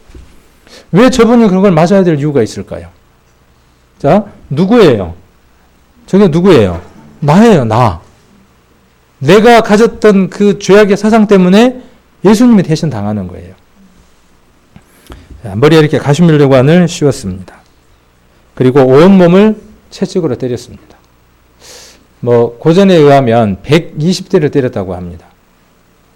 지난번에 우리가 저기 어디 갔더니 그 페니키아 사람들이 십자가 처형을 만들어냈다네요. 아주 극악한 것을 만들었다. 그렇게 이제 이야기를 하는데, 그리고 그것이 로마까지 들어왔고, 로마에서 이 형벌을 행하게 되는데, 인류 역사상 가장 극악한 사형의 방법입니다. 사형은 적어도 죄를 지은 사람이 짧은 시간에 빨리 죽도록 하는 것이 사형의 원칙입니다. 근데 로마 시대에는 그러질 않았어요. 가장 길게, 가장 고통스럽게. 왜 그렇게 하셔야 됐을까요? 세상 모든 사람의 죄를 다 해결하시기 위해서는 그것이 필요했기 때문에 그렇죠. 그래서 온몸을 채찍으로 때리는데 채찍 끝에가 납들이, 뼈조각들이 달려 있습니다. 그래서 후려치면 살점에 박힙니다. 잡아당기면 살점들이 떨어져 나옵니다. 이미 어떤 사람들은, 어떤 죄수들은요, 채찍에 맞을 때 죽습니다. 이미 죽습니다. 그냥 질질 끌려 나가버립니다. 그 사이에. 120대니까. 앞으로 60대, 뒤로 60대. 그래서 등뼈나 앞쪽으로 갈비뼈나 내장들이 다 드러나고 다리뼈들이 다 드러나는, 패션 오브 크라이스트라고 하는 그 영화에 나오는 멜 깁슨이 그 분장을 하는 데만 해도 몇 시간이 걸렸대요. 그럼 분장의 정도가 아니에요, 이것은요. 그냥 걸레처럼 온 몸이 산산조각이 나는 그런 상태입니다. 자, 이것은 어디에서 일어나야 될 일이냐 하면 성막 안에서 양에게 안수해서 죽어야 할 일이에요. 빌라도 법정 안에서 일어날 일이에요.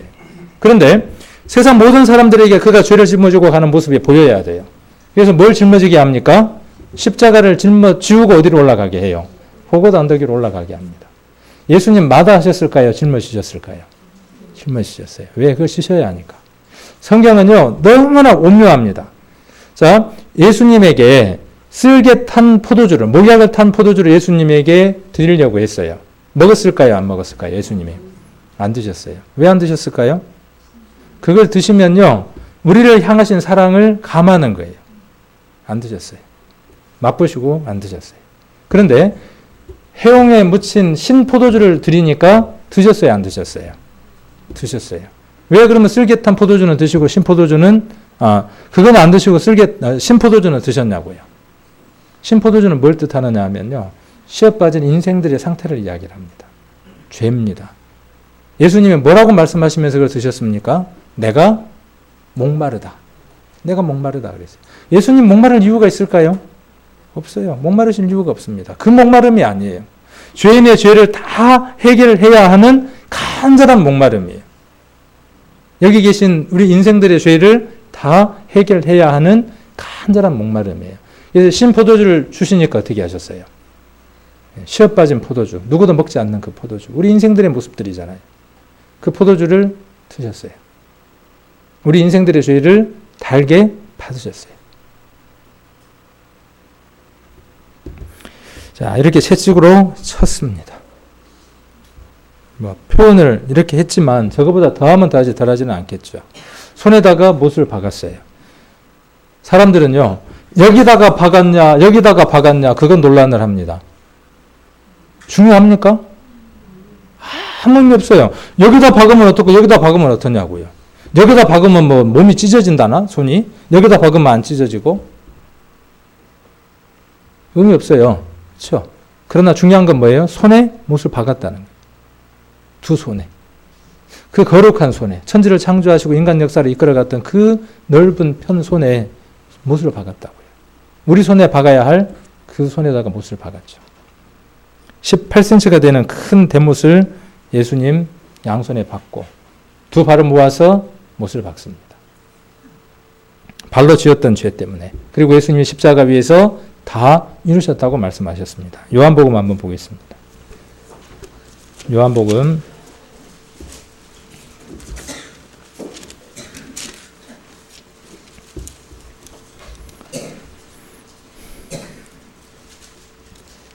19장입니다. 요한복음 19장 28절부터 보겠습니다.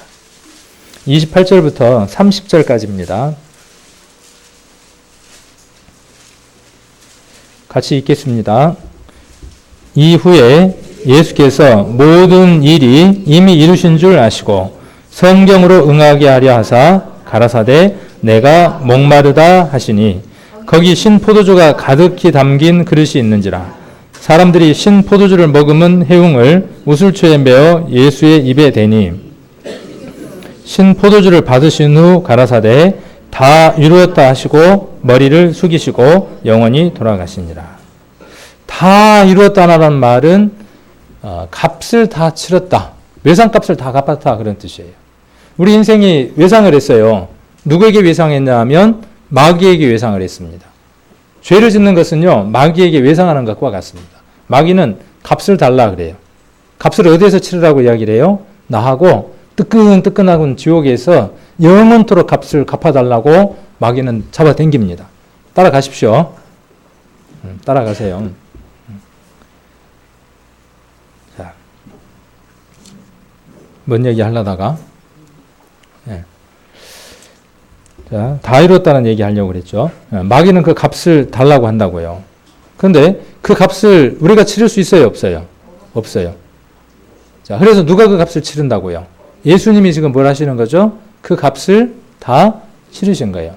자, 죄의 값은 뭐였어요? 사망. 근데 죄의 값을 치르려면 뭘로 치러야 되느냐 하면 피로써 죄의 값을 치러야만 합니다. 피 흘림이 없으면 죄사함이 없다고 말씀을 하셨기 때문에 피를 흘려야 돼요. 왜? 피 속에 뭐가 들어있으니까. 죄가 들어있으니까. 그러니까 죄의 문제를 해결하려면 내 몸에 있는 피를 다 빼버리면 죄의 문제가 해결이 되죠. 근데 문제는 뭐예요? 죽어버리죠. 그러니까 죽음이 없는 그분이 오셔서 자기의 피를 어떻게 하는 거죠? 싹 빼버리는 거예요. 그리고 그 피를 누구에게 주시는 거예요? 자, 오늘 수혈을 받는 시간이에요. 누구의 피를 수혈을 받는 거냐 하면 자, 예수님이 저쪽에 침대에 누워 계시고 수술 때에 우리가 여기 누웠습니다. 지금 예수님의 피가 어디로 수혈이 되느냐 하면 우리에게도 수혈이 되는 거예요. 뱀에게 물리면 어떻게 되죠? 꽃뱀한테 물리면 큰일 납니다. 근데 독사한테 물리면 그것도 큰일 나죠. 뱀의 독이 온몸을 돌죠. 자, 그럴 때 땅꾼이 와가지고 뭘 해주면 되느냐 하면 옆에 누워서 이제 조건이 있죠.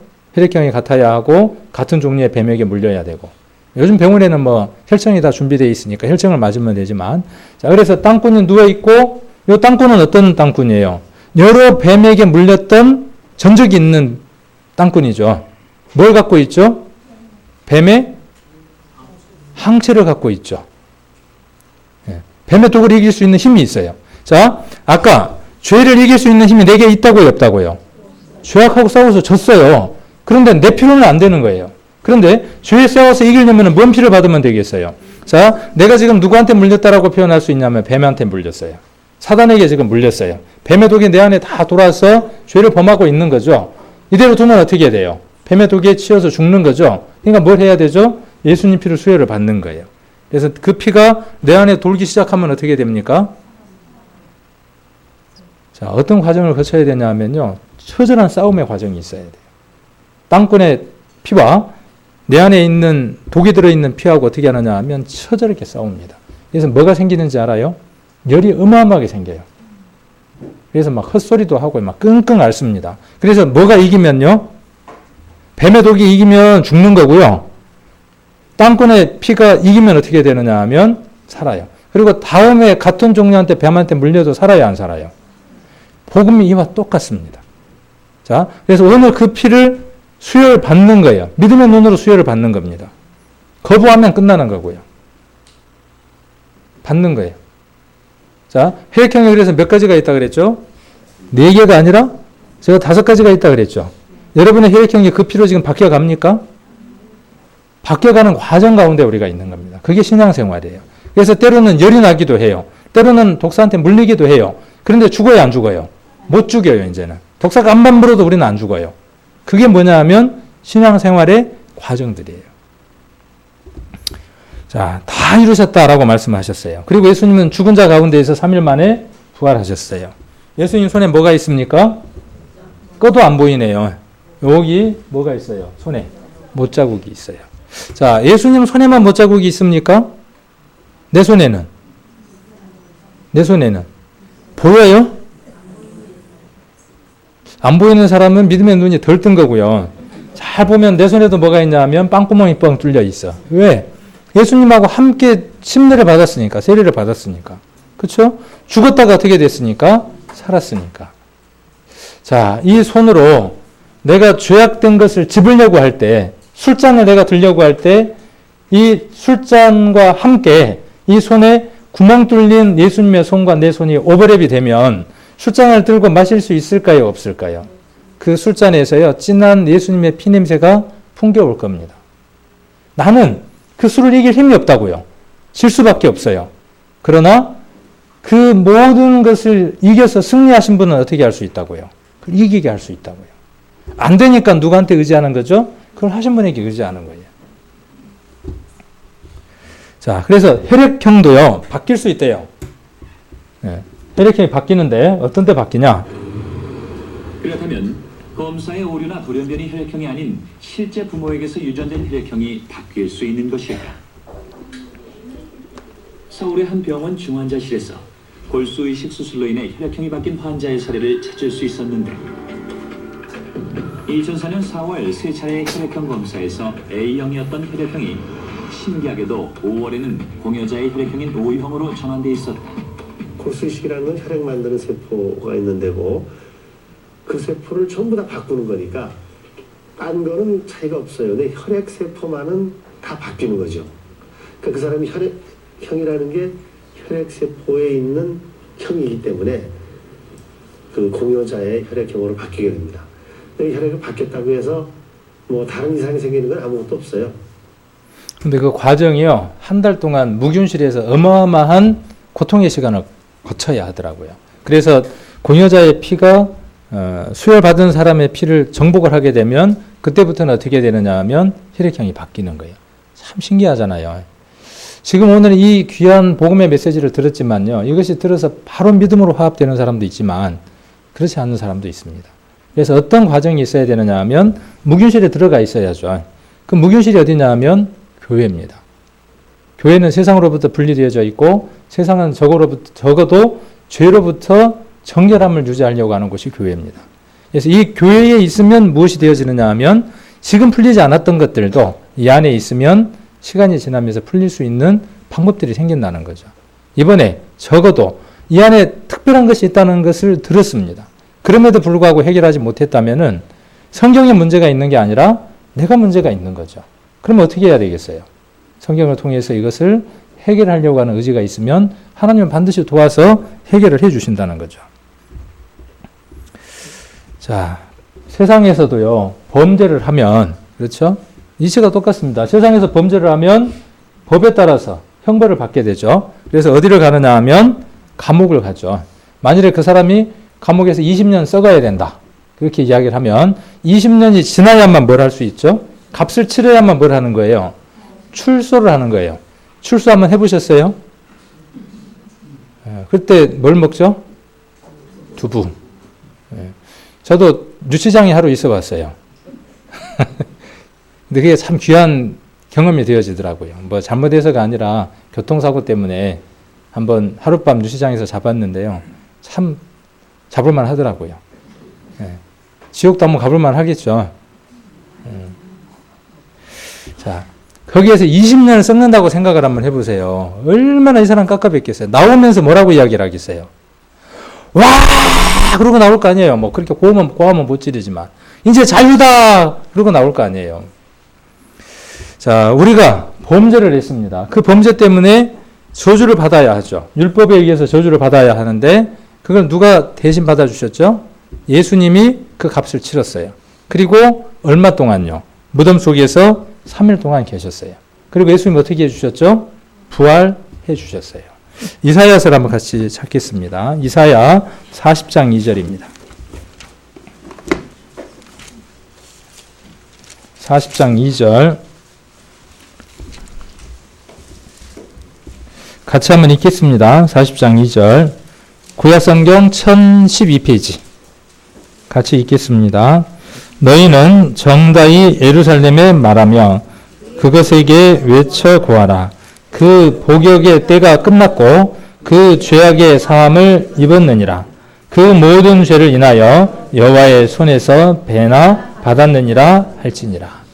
하나님이 예수 그리스도를 통해서 모든 것들에 대한 문제를 다 해결을 해 놓으셨다고요. 죄악의 사함을 입었어요. 그리고 뭐가 끝났어요? 여기 보니까 뭐가 끝났어요? 40장 2절에 뭐가 끝났어요? 복역이 끝났네요. 그죠? 예수님이 그 복역을 다 하셨다고요. 우리 죄에 대한 대가의 그 감옥살이를 누가 다 하셨다고요? 예수님이 다 하셨다고요. 자, 로마서 4장입니다. 로마서 4장 25절 여기도 같이 한번 읽겠습니다. 4장 25절 같이 읽겠습니다. 예수는 우리 범죄함을 위하여 내어줌이 되고 또한 우리를 의롭다 하심을 위하여 살아나셨느니라.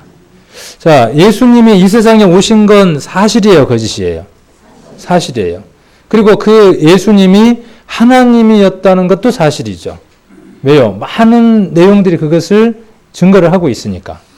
그런데 그분이 왜 죽으셨다고요? 우리 범죄함 때문에 죽으셨다고요. 그것도 팩트예요. 사실이에요. 자, 그리고 어떻게 하셨어요? 죽은 자 가운데에서 다시 사셨어요. 그리고 40일 동안 제자들하고 함께 있으면서 그의 부활을 증거하셨어요. 자, 그러니까 우리가 믿는 건 허상이나 불완전한 것을 믿는 게 아니라 완전한 사실을 우리가 믿는 겁니다. 자, 스가리아서 3장 9절을 보시면 이 땅의 죄악을 예수님께서 오셔서 하루에 제하실 것이다 그랬어요. 없애실 것이다 그랬어요.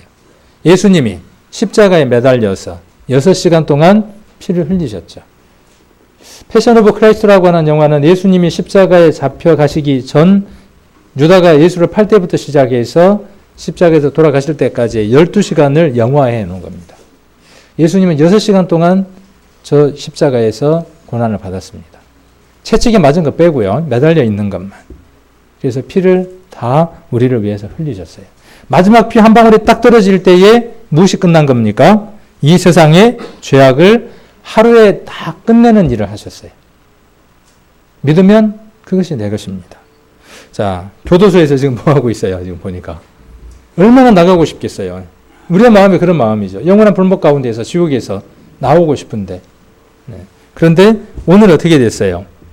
실은 내게는 오늘이지만 하나님에게 있어서는 언제예요? 2000년 전이에요. 우리를 어떻게 해놓으셨어요? 이미 해방을 해놨어요. 그 사실을 오늘 내가 안 것이죠. 내 것이 된 것이죠. 자, 이사야서 53장 한번 보겠습니다. 이사야 53장.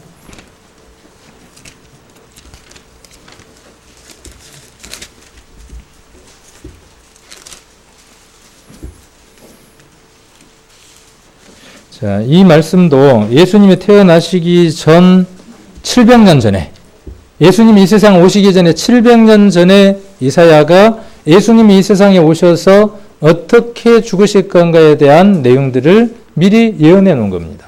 그래서 예수님이 아까 히브리서에서 뭐라고 말씀하셨어요? 두루마리 책에 나를 가리켜 기록한 것 같이 하나님의 뜻을 행하러 왔다 이렇게 말씀하셨죠. 요거 행하러 오신 분이 누구냐 하면 하나님인 예수님이 이 일을 행하러 오셨어요. 자, 53장 1절입니다. 우리의 전한 것을 누가 믿었느냐? 사람들이 이거 잘 안 믿습니다. 텔레비에서요. 운전자 보험 선전을 하는데 월 2만 원짜리 운전자 보험을 들면 진공청소기를 공짜로 준대. 그런데 그 사람만 주는 게 아니고 상담만 받아도 준대. 상담만 받아도 준대요. 잘 믿어요, 안 믿어요? 그래서 혹시나 해서 제가 한번 해봤어요. 한 달 뒤에 옵디다. 네. 그래갖고 우리 저기 집사님 한 분도 제가 그 이야기를 하니까 해봤어요. 그래갖고 얼마 전에 쿠폰이 와가지고 이제 주소 넣고 하시더라고. 보내준다 그래갖고. 믿으면 누구께 돼요? 안 믿으면? 네. 믿줘야 본전이니까. 그렇잖아요. 집에서 잘 쓰고 있어요. 얼마나 좋은가 몰라요. 이불도요, 쫙 빨면요, 막 먼지가 이 안에 가득 이만큼 들어와요. 잘 써요. 저기, 2, 30만 원짜리 청소기보다 더 좋아요. 운이 좋았던 것 같아요. 여러분, 오늘 운이 좋은 거예요, 뭐. 예. 자, 그런데 안 믿어요. 쇼핑몰에서 믿을 거라고 생각하고 그거 했겠어요? 예. 다 믿고 다 해버리면 손해니까 혹시나 하고 했겠죠. 근데 나 같은 사람이 나오니까 얼마나 그 주면서 깎아보겠어요, 또. 근데 준다고 했으니까 줘야 될 거 아니에요. 자, 우리의 전한 것을 누가 믿었느냐? 여호와의 팔이 네게 나타났느냐? 그는 주 앞에서 자라나기를 연한 순 같고 마른 땅에서 나온 줄기 같아서 고운 모양도 없고 품새도 없은즉 우리의 보기에 흠모할 만한 아름다운 것이 없도다. 우리 어제 러시아 시베리아 예수도 보고 브라질의 예수도 보고 호주의 예수를 봤잖아요. 정말 멋있고 인자했잖아요. 그런 모습 아니라고요. 여기 보니까 흠모할 만한 아름다운 것이 전혀 없는 분이에요. 아, 저분이 예수님인갑다. 그렇게 보일 만한 분이 아니라고요. 그렇게 보일 분이 아니다. 그렇게 이야기를 했어요. 3절에 그는 멸시를 받아서 사람에게 실어 버림바 되었으며 강고를 많이 겪었으며 질고를 아는 자라. 마치 사람들에게 얼굴을 가리우고 보지 않음을 받은 자 같아서 멸시를 당하였고 우리도 그를 귀히 여기지 아니하였도다. 그랬죠. 지금까지 예수 왔다가 갔는가비요. 그렇게 생각을 했다는 거죠. 4절 그런데 그는 실로 우리의 질고를 지고 우리의 슬픔을 당하였거늘 우리는 생각하기를 그는 징벌을 받아서 하나님에게 맞으며 고난을 당한다 하였노라. 4월 초파일이 되면 텔레비에서 어김없이 부처의 일대기가 쫙 나옵니다. 그 다음에 12월 25일이 되면 성탄절날 예수님에 대한 성화가 또 쫙 나옵니다. 그러면 동네 할머니들이 모여갖고 집집에서 동네 노인정에서 모여갖고 예수님이 십자가에 못 박혀 돌아가시는 걸 보면서 혀를 끌끌 차죠. 아이고 저 양반 안쓰러워서 어쩔까. 작년에도 죽더만 올해 또 죽네. 문제가 많아서 올해 또 죽는디야. 아이고 참 어쩔까. 저거 어떻게 좀 해봐. 안쓰러워갖고. 그 얘기예요 지금. 네. 누구 때문인데요? 이렇게 누군가가 알려주는 사람이 없었으니까. 네. 알려주는 사람이 없었으니까 그렇겠죠. 자, 5절. 그가 찔림은 그랬어요. 그가 찔림은 누구 때문이에요? 오버랩이 되는 거죠. 아까 그 십자가에 내가 올라가서 함께 겹쳐지는 것처럼 그가 찔림은 우리의 허물이 인함이고 그가 상함은 우리의 죄악을 인함이라. 그가 징계를 받음으로 우리가 평화를 누리고 그가 채찍에 맞음으로 우리가 나음을 입었도다. 온몸에 채찍에 120대를 맞았던 건 누가 맞아야 하는 거예요? 내가 맞은 것이고 내가 맞아야 할 것들이에요. 근데 예수님이 대신 맞아주신 것이죠. 두 손과 두 발에 못이 박혀야 할 것, 내가 받아야 할 것이죠. 머리에 가시멜링관을 써야 하는 것도 내가 써야 할 것이에요. 한번 상상을 해보세요. 거기 6시간 동안 매달려서. 의사들은 그렇게 이야기를 합니다. 숨을 쉬려고 하면요. 그 십자가에 매달린 상태에서 숨을 쉬려고 하면요. 몸을 어떻게 해야 되느냐 하면 뒤로 이렇게 제껴야 된대요. 한번 상상을 해보세요. 뼈가 다 드러나 있는 상태에서 뭐하고 부딪히겠어요? 나무하고 부딪혀야 됩니다. 주님은 한마디도 어떤 고통도 지르질 않았어요. 거기에서. 성경을 이룰 말만 그 위에서 하셨습니다. 왜요? 우리를 위해서니까. 자, 6절에 우리는 다 양 같아서 그릇 행하여 각기 제 길로 갔거늘 여호와께서는 우리 무리의 죄악을 그에게 담당시키셨도다. 그가 곤욕을 당하여 괴로울 때에도 그 입을 열지 아니하였으며 마치 도소장으로 끌려가는 어린 양과 털 깎는 자 앞에 잠잠한 양같이 그 입을 열지 아니하였도다.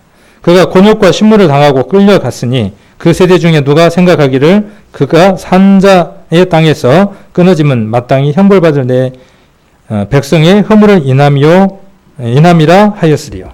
사람들이 알았다고요, 몰랐다고요? 모르고 그렇게 했다고요. 그러나 하나님은 어떻게 하셨다고요? 미리 그 모든 것들을 다 준비하셨다고요. 그런데 입을 여셨다고요, 안 여셨다고요? 불평의 소리. 이놈들아, 내가 누군데 창을 나를 찌른단 말이냐? 그렇게 고함 질렀다면 어떻게 될까요? 다 끝나는 거죠. 한마디도 얘기를 안 하셨다. 한마디도. 그래서 이것을 한번 이렇게 바꿔볼 수 있어요. 아까 그 말씀을 어떻게 한번 바꿔볼 수 있냐 하면 그가는 예수님으로 우리를 내 이름으로 한번 바꿔볼 수 있습니다. 그래야 갈라디아서 2장 20절과 로마서 6장의 말씀이 내 말씀이 되는 겁니다. 여기다 나를 한번 넣어보는 겁니다. 예수님은 실로 조용히 입으로 여러분의 이름들을 한번 넣어보십시오. 예수님은 실로 질고를 지고 슬픔을 당하였거늘 생각하기를 예수님은 징벌을 받아서 하나님에게 맞으며 고난을 당한다 하였노라. 예수님의 찔림은 허물을 인함이요 예수님의 상함은 죄악을 인함이라. 예수님이 징계를 받음으로 평화를 누리고 예수님이 채찍에 맞음으로 나음을 입었도다. 땡땡땡이 내가 맞습니까? 내가 맞으면 이 십자가의 사건이 내 것이고 좀 생각을 해봐야 될 것 같으면 좀 생각을 해봐야 되는 거예요. 땡땡땡은 양 같아서 그릇 행하여 각기 제 길로 갔거늘 여호와께서는 김종근의 모든 죄악을 예수님에게 담당시켰어요. 아까 전부 다 전가해서 예수님에게 넘겨버렸어요. 그리고 그 모든 문제를 해결하시고 다 이루셨다고 기록해 놓으셨어요. 성경이 믿을 만한 증거가 있어요, 없어요? 수없이 많아요. 자, 히브리서 9장을 한번 찾겠습니다. 히브리서 9장. 이제 말씀들을 쭉 한번 확인만 해보면 될 것 같아요. 이것이 내 것인지 아니면은 아직도 내 것이 아닌지를 한번 확인만 해보는 시간을 가지면 될 것 같습니다. 성경에 수많은 성경의 구절들이 무엇을 이야기하느냐 하면 이미 세상 모든 사람의 죄가 다 해결됐다는 수많은 말씀들이 절반의 이상의 말씀들이 그런 말씀들을 기록하고 있습니다. 9장 12절 아까 우리가 봤지만 같이 한번 읽겠습니다. 염소와 송아지의 피로 아니하고 오직 자기 피로 영원한 속죄를 이루사 단번에 성소에 들어가셨느니라. 염소와 황소의 피와 및 암송아지의 죄로 부정한 자에게 뿌려 그 육체를 정결케 하여 거룩하게 하거든 하물며 영원하신 성령으로 말미암아 흠없는 자기를 하나님께 드린 그리스도의 피가 어찌 너희 양심으로 죽은 행실에서 깨끗게 하고 살아계신 하나님을 섬기게 못하겠느냐 그랬어요. 이 사실이 이제 우상이 아닌 하나님만 섬기고 살아가는 원동력이 되지 못하겠냐 이렇게 지금 이야기를 하고 있습니다. 자, 여기 12절에 어떤 속죄입니까? 중요한 거. 자기 피로. 저 피가 얼마짜리 능력이 있어요? 아까 그 송아지나 염소나 양은 얼마 정도밖에 능력이 안 됐죠? 일회적이고 1년이고 그 다음에 한 사람의 것밖에. 그렇죠? 제한적이었죠? 근데 저 피는 누구 피니까요? 하나님은 피를 흘리실 수 없지만 그렇죠? 피를 흘릴 수 있는 육체를 입어서 우리를 위해서 피 흘려주신 피니까 저 피는 아주 특별한 피잖아요. 그 피가 지금 내 안에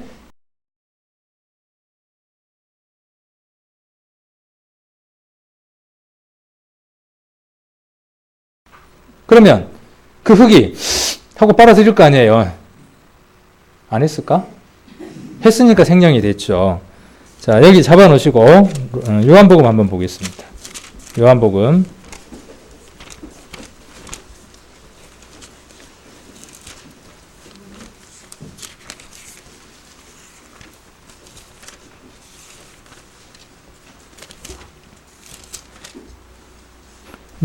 20장입니다. 20장 20장 22절 예수님이 부활하시고 난 이후에 제자들에게 손과 옆구리를 보여주시고 난 이후에 두려워 말라라고 말씀하시고 그러면서 이제 복음을 너희들이 전해야 된다. 그 말씀을 하시고 22절에 이제 그 말씀을 하시는 겁니다. 자, 22절 23절 같이 한번 읽겠습니다. 이 말씀을 하시고 저희를 향하사 숨을 내쉬며 가라사대 성령을 받으라. 너희가 네 죄든지 사하면 사하여질 것이요 네 죄든지 그대로 두면 그대로 있으리라 하시니라. 자, 예수님은 뭐 하시느냐 하면 하신다고요. 입냄새 난다고 막으실랍니까? 그러면 예수님이 하시면 여러분 어떻게 하셔야 되겠어요? 해야 되겠죠. 뭐라고 말씀하셨어요? 성령을 받으라 그랬죠. 요 모습이요. 창세기 2장 7절에 흙으로 사람을 빚어서 생기를 넣는 과정과 똑같습니다. 깨어졌던 창조의 사건을 회복하는 겁니다. 우리 인생이 그 성령을 하고 모셔드리는 겁니다. 아, 그렇습니까? 그 사실이 있었습니까? 나를 위해서 그 사실이 있었습니까? 아멘. 제가 그 사실을 받아들입니다. 첫 호흡을 합니다. 라고 받아들이면 누구 것이냐면 내 것이에요. 그리고 뭐라고 말씀하시느냐 하면 그러면서 할 일을 정해줬죠. 뭔 일을 정해주셨어요? 네 죄든지 사하면 사하여진대요. 예수님이 세상 모든 사람의 죄를 다 사해 놓으셨잖아요. 그런데 우리가 알려주면 어떻게 돼요? 그 사실이 그 사람들의 것이 되죠. 어마어마한 큰 축복을 받은 사람들이죠. 예수님은 그 일을 이루시기 위해서 역사가 필요했고 인간의 모습으로 오셨어야 하고 십자가 위에서 죽으셨어만 하잖아요. 그런데 우리는 그 일을 어떻게 할 수 있어요? 이 세치 혀로 우리의 정결한 삶으로 뭘 할 수 있어요? 예수님이 하셨던 그 일들에다가 마침표를 찍죠. 연예인들이 연말 시상에서 하는 것처럼 나는 뭐만 하나 갖다 얹었다? 숟가락만 하나 갖다 얹었다. 그런 시상식 멘트 안 들어보셨어요? 여러분들은요, 하나님 하신 일에요, 숟가락 하나만 얹으면 됩니다. 뭐만 하면 돼요? 입만 열면요, 주변에 있는 사람들의 그 죄들이 예수 그리스도의 보혈로 말미암아 정결케 되어졌다는 사실들을 알려줄 수 있는 큰 능력을 받은 사람들입니다. 그런데 입 다물고요, 모르는 척하고 살아가는 거예요. 입 씩 닫고 나만 천국 가면 된다고 씩 닫고 지금 사는 거예요. 자, 아까 히브리서 9장으로 다시 돌아가서 12절에 그래서 영원한 속죄를 다 이루어 놓으셨다고요. 그래서 영원한 속죄라는 건 아까 세상죄라고 하는 개념과 동일합니다. 그래서 아담 안에서 태어난 모든 사람, 몇 사람이겠죠? 아담 안에서 태어난 사람이 몇 사람이겠어요? 앞으로도 더 있겠죠. 수십 백억이 넘겠죠. 그 모든 인간들의 죄, 아담과 하와부터 세상 끝날 때까지 태어난 모든 사람의 죄가 세상죄고, 내가 태어나기 전부터 죽을 때까지의 죄가 세상죄에 해당이 되죠. 그것이 영원한 죄에 해당이 됩니다. 자, 나의 죄가, 자, 이렇게 요한에게 넘어갔어요. 그 세상죄가 누구에게로 넘어갔습니까? 안수할 때 예수님에게 넘어갔어요. 그러면 나는 어떻게 됐어요? 나는 죄가 없죠. 합법한 거죠. 이거는 누구 법에 합법한 거예요? 하나님의 법에. 천국은 하나님의 법으로 가는 거니까. 그리고 누가 죄인이 됐어요? 예수님이 죄인이 됐죠. 세상에서 제일 죄가 많은 자. 그리고 어떤 모습으로 죽어야죠? 가장 극악한 형벌을 받아야죠. 자, 아담 안에서 모든 사람이 죄인 되었지만 한 사람 예수님이 모든 사람을 대신해서 죄를 해결하셨으므로 모든 사람이 뭐가 됐어요? 의인이 됐어요. 아까 그게 우리가 읽었던 로마서 4장 25절의 말씀이죠. 자, 구약시대 때 모든 죄에 대한 속죄제사는 반복적이었죠. 어디까지만 해결할 수 있었어요? 현재로부터 시작해서 지나간 것만 용서가 됐어요. 한 번, 1년, 반복적이었죠. 그리고 앞으로 지을 건 어떻게 해야 돼요? 그러니까 계속 뭐가 돼야죠? 무한반복이 돼야죠. 교회 다니는 사람들이 죄 짓고 가서 또 회개하고 또 회개하고. 네. 그래서 예수님이 계속 십자가에 못 박혀 돌아가달라고 그렇게 기도하는 것처럼. 자, 그래서 반복되는 속죄제사. 그런데 예수님께서 뭘 이루셨다고요? 영원한 속죄를 이루셨다고요. 더 이상 제사가 필요 있어요, 없어요? 더 이상의 제사가 필요 없다고요. 자, 이 말씀들은 넘어가고, 자, 요한복음 5장 24절 한번 찾겠습니다. 요한복음 5장 24절.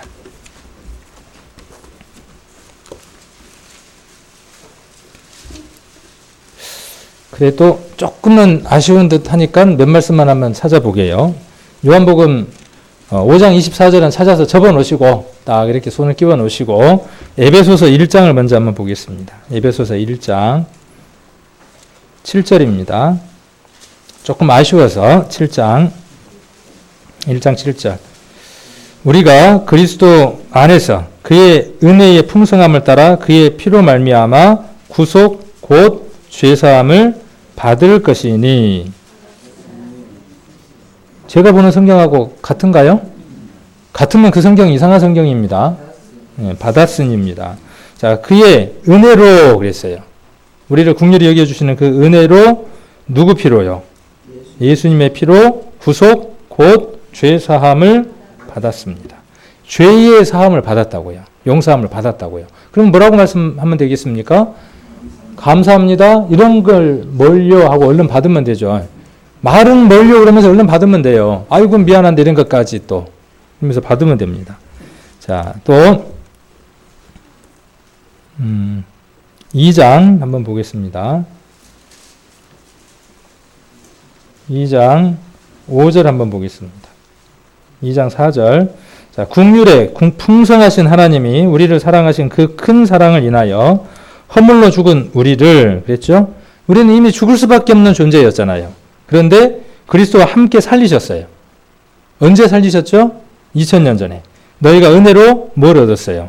구원을 얻은 것이라. 또 함께 일으키사 그리스도 예수 안에서 함께 하늘에 앉히시니 그랬어요. 우리를 하나님 나라에 앉혀주신다고요. 7절에 이는 그리스도 예수 안에서 우리에게 자비하심으로써 그 은혜의 지극히 풍성함을 오는 여러 세대에 나타내려 하십니다. 너희가 그 은혜를 인하여 믿음으로 말미암아 구원을 얻었나니 이것이 너희에게서 난 것이 아니요 하나님의 선물이라. 행위에서 난 것이 아니니 이는 누구든지 자랑치 못하게 함이니라. 우리가 뭐 잘해서 얻은 게 아니라고요. 선물이에요. 선물은 어떻게 하면 되죠? 주면 받으면 되잖아요. 뭘 이런 걸 고맙게도 받으면 되잖아요. 그런데 뭘 이런 걸 주세요 밀어내면요. 안 되죠. 10절 같이 한번 읽겠습니다. 우리는 그의 만드신 바라 그리스도 예수 안에서 선한 일을 위하여 지으심을 받은 자니 이 일은 하나님이 전에 예비하사 우리로 그 가운데에서 행하게 하려 하십니다. 갈라디아서 2장 20절과 같은 말씀입니다. 하나님이 우리를 이제 새롭게 만드셨다고요. 예전에 창조되었던 그 창조가 아담 안에서 깨어졌죠. 그 깨어졌던 창조를 하나님이 어떻게 하셨다고요? 예수 그리스도로 말미암아 다시 창조하셨다고요. 그 창조의 목적이 뭐라고요? 저를 보면 안 되고 그 창조의 목적이 저를 보면 안 되고 선한 일을 위하여 지었다고요. 여러분들은 새로운 목적을 갖고 탄생된 분들이라고요. 그 목적대로 살아야 된다고요. 이제는. 예전에는 다른 목적을 갖고 다른 방향으로 살았잖아요.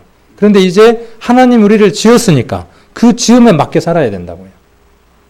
그래서 그 지음의 목적이 무엇인지를 배우는 시간들이 뭐냐 하면 교회에 와서 예배를 드리고 표지를 나누는 시간들이 그 방향들을 찾고 그 방향에 합당한 삶을 살기 위해서 교제와 삶이 있는 겁니다.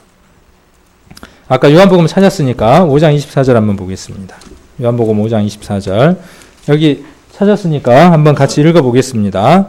내가 진실로 진실로 너희에게 이르노니 내 말을 듣고 또 나 보내신 이를 믿는 자는 영생을 얻을 것이고 심판에 이르지 아니하나니 사망에서 생명으로 옮길 것이니라. 자, 천국 갈 수 있습니까? 영생을 얻었습니까? 이렇게 물으면 글쎄요 한번 좀 생각 한번 해보고요. 그 뭐냐면 성경 제대로 못 깨달은 것이죠. 천국 갈 수 있습니까? 영생 얻었습니까?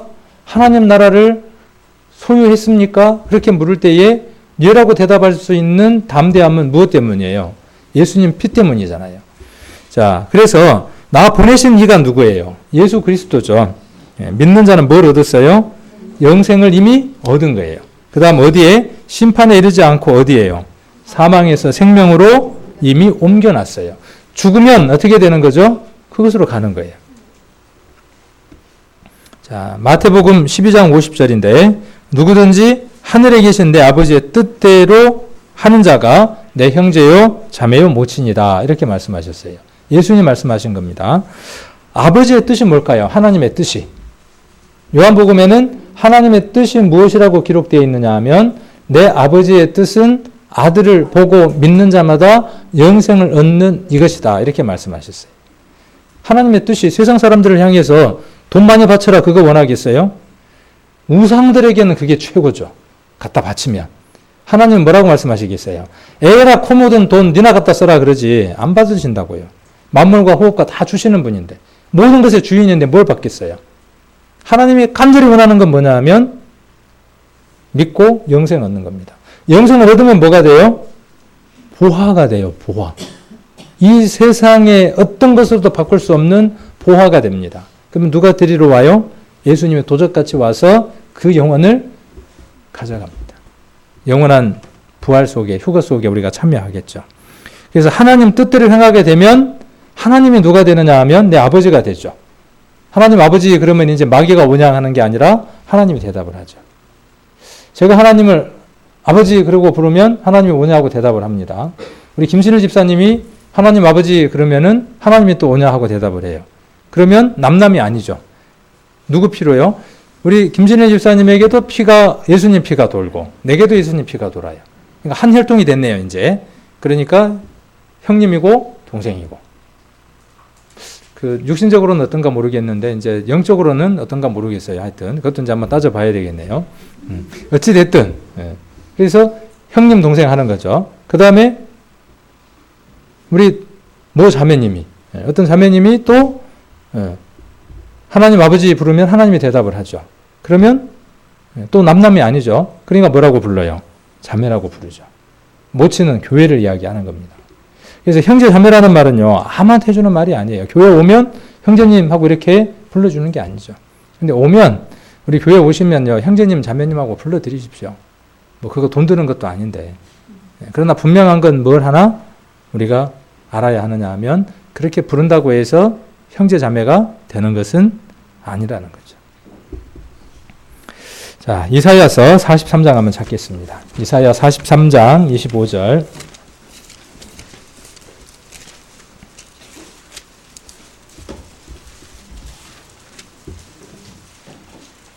같이 한번 읽겠습니다. 나는 나를 위하여 내 허물을 도말하는 자니 내 죄를 기억지 아니하리라. 또 44장 22절 같이 한번 읽겠습니다. 내가 내 허물을 빽빽한 구름에 사라진 같이 내 죄를 안개에 사라진 같이 도말하였으니 너는 내게로 돌아오라. 내가 너를 구속하였습니다. 자, 도말이라는 말이 두 구절에서 나오죠. 도말이라는 말은 무슨 뜻이냐면요. 누가 저 벽에다가 낙서를 했어요. 그 낙서한 걸 어떻게 지울 방법이 없으면 어떻게 해야죠? 거기에다가 도배지를 한 번 더 바르죠. 그럴 때 도말 그렇게 이야기를 할 수 있죠.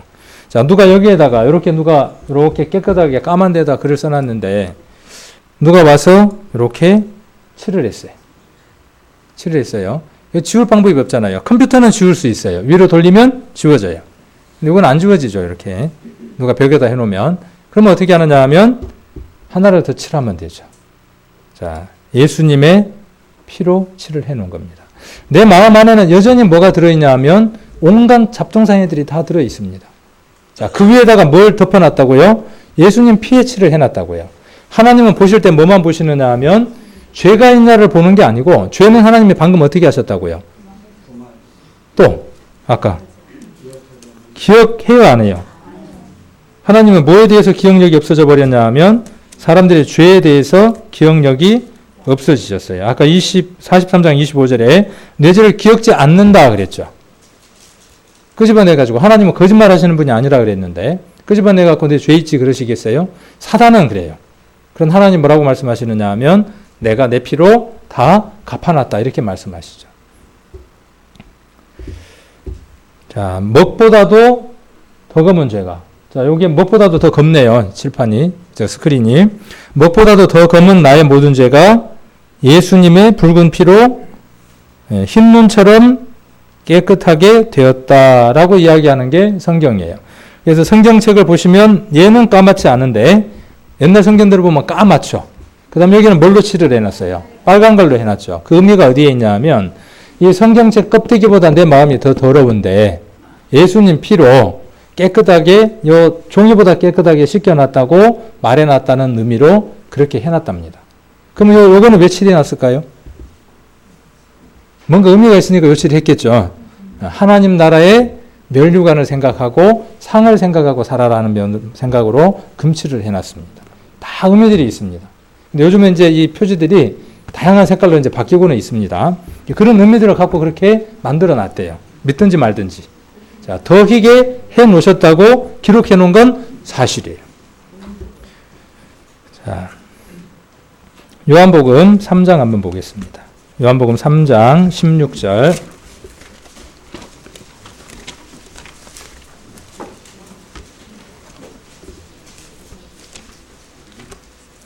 3장 16절 같이 한번 읽겠습니다. 세상을 이처럼 사랑하사 독생자를 주셨으니 이는 저를 믿는 자마다 멸망치 않고 영생을 얻게 하려 하심이라. 얻게 하려고 이 세상에 오셨는데 그 일을 이루셨죠? 그게 지금 오늘 내 것이 된 것이죠. 독생자라는 말은 외아들이라는 말이 아닙니다. 스스로 나신 분이다 그런 뜻입니다.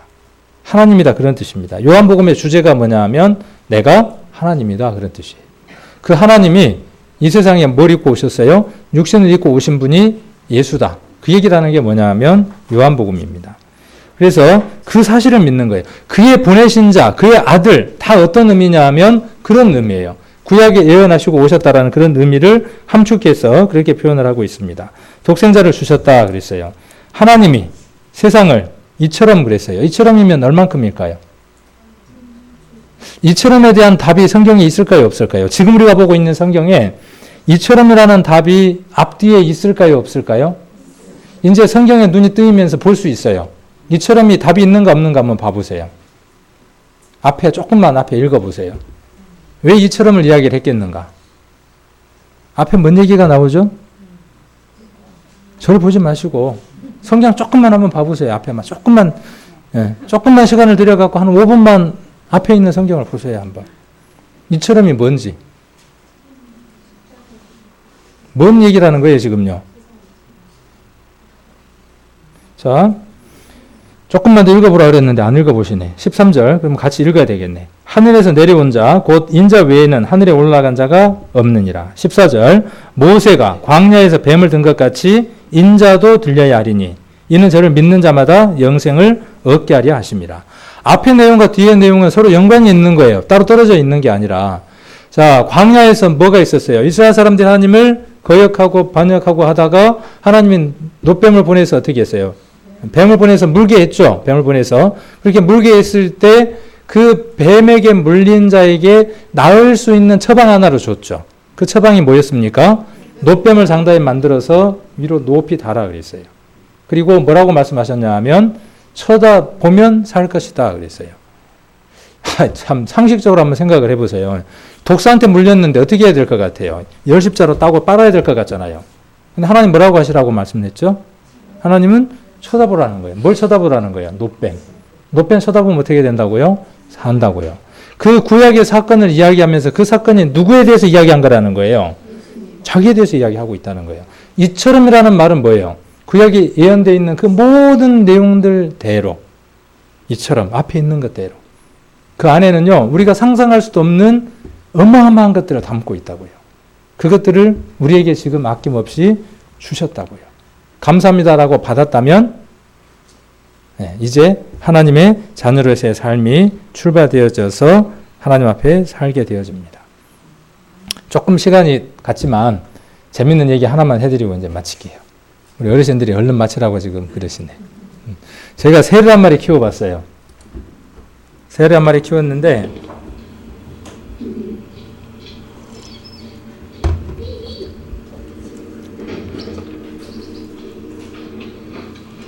저게 야생의 새예요. 뱁새라는 새입니다.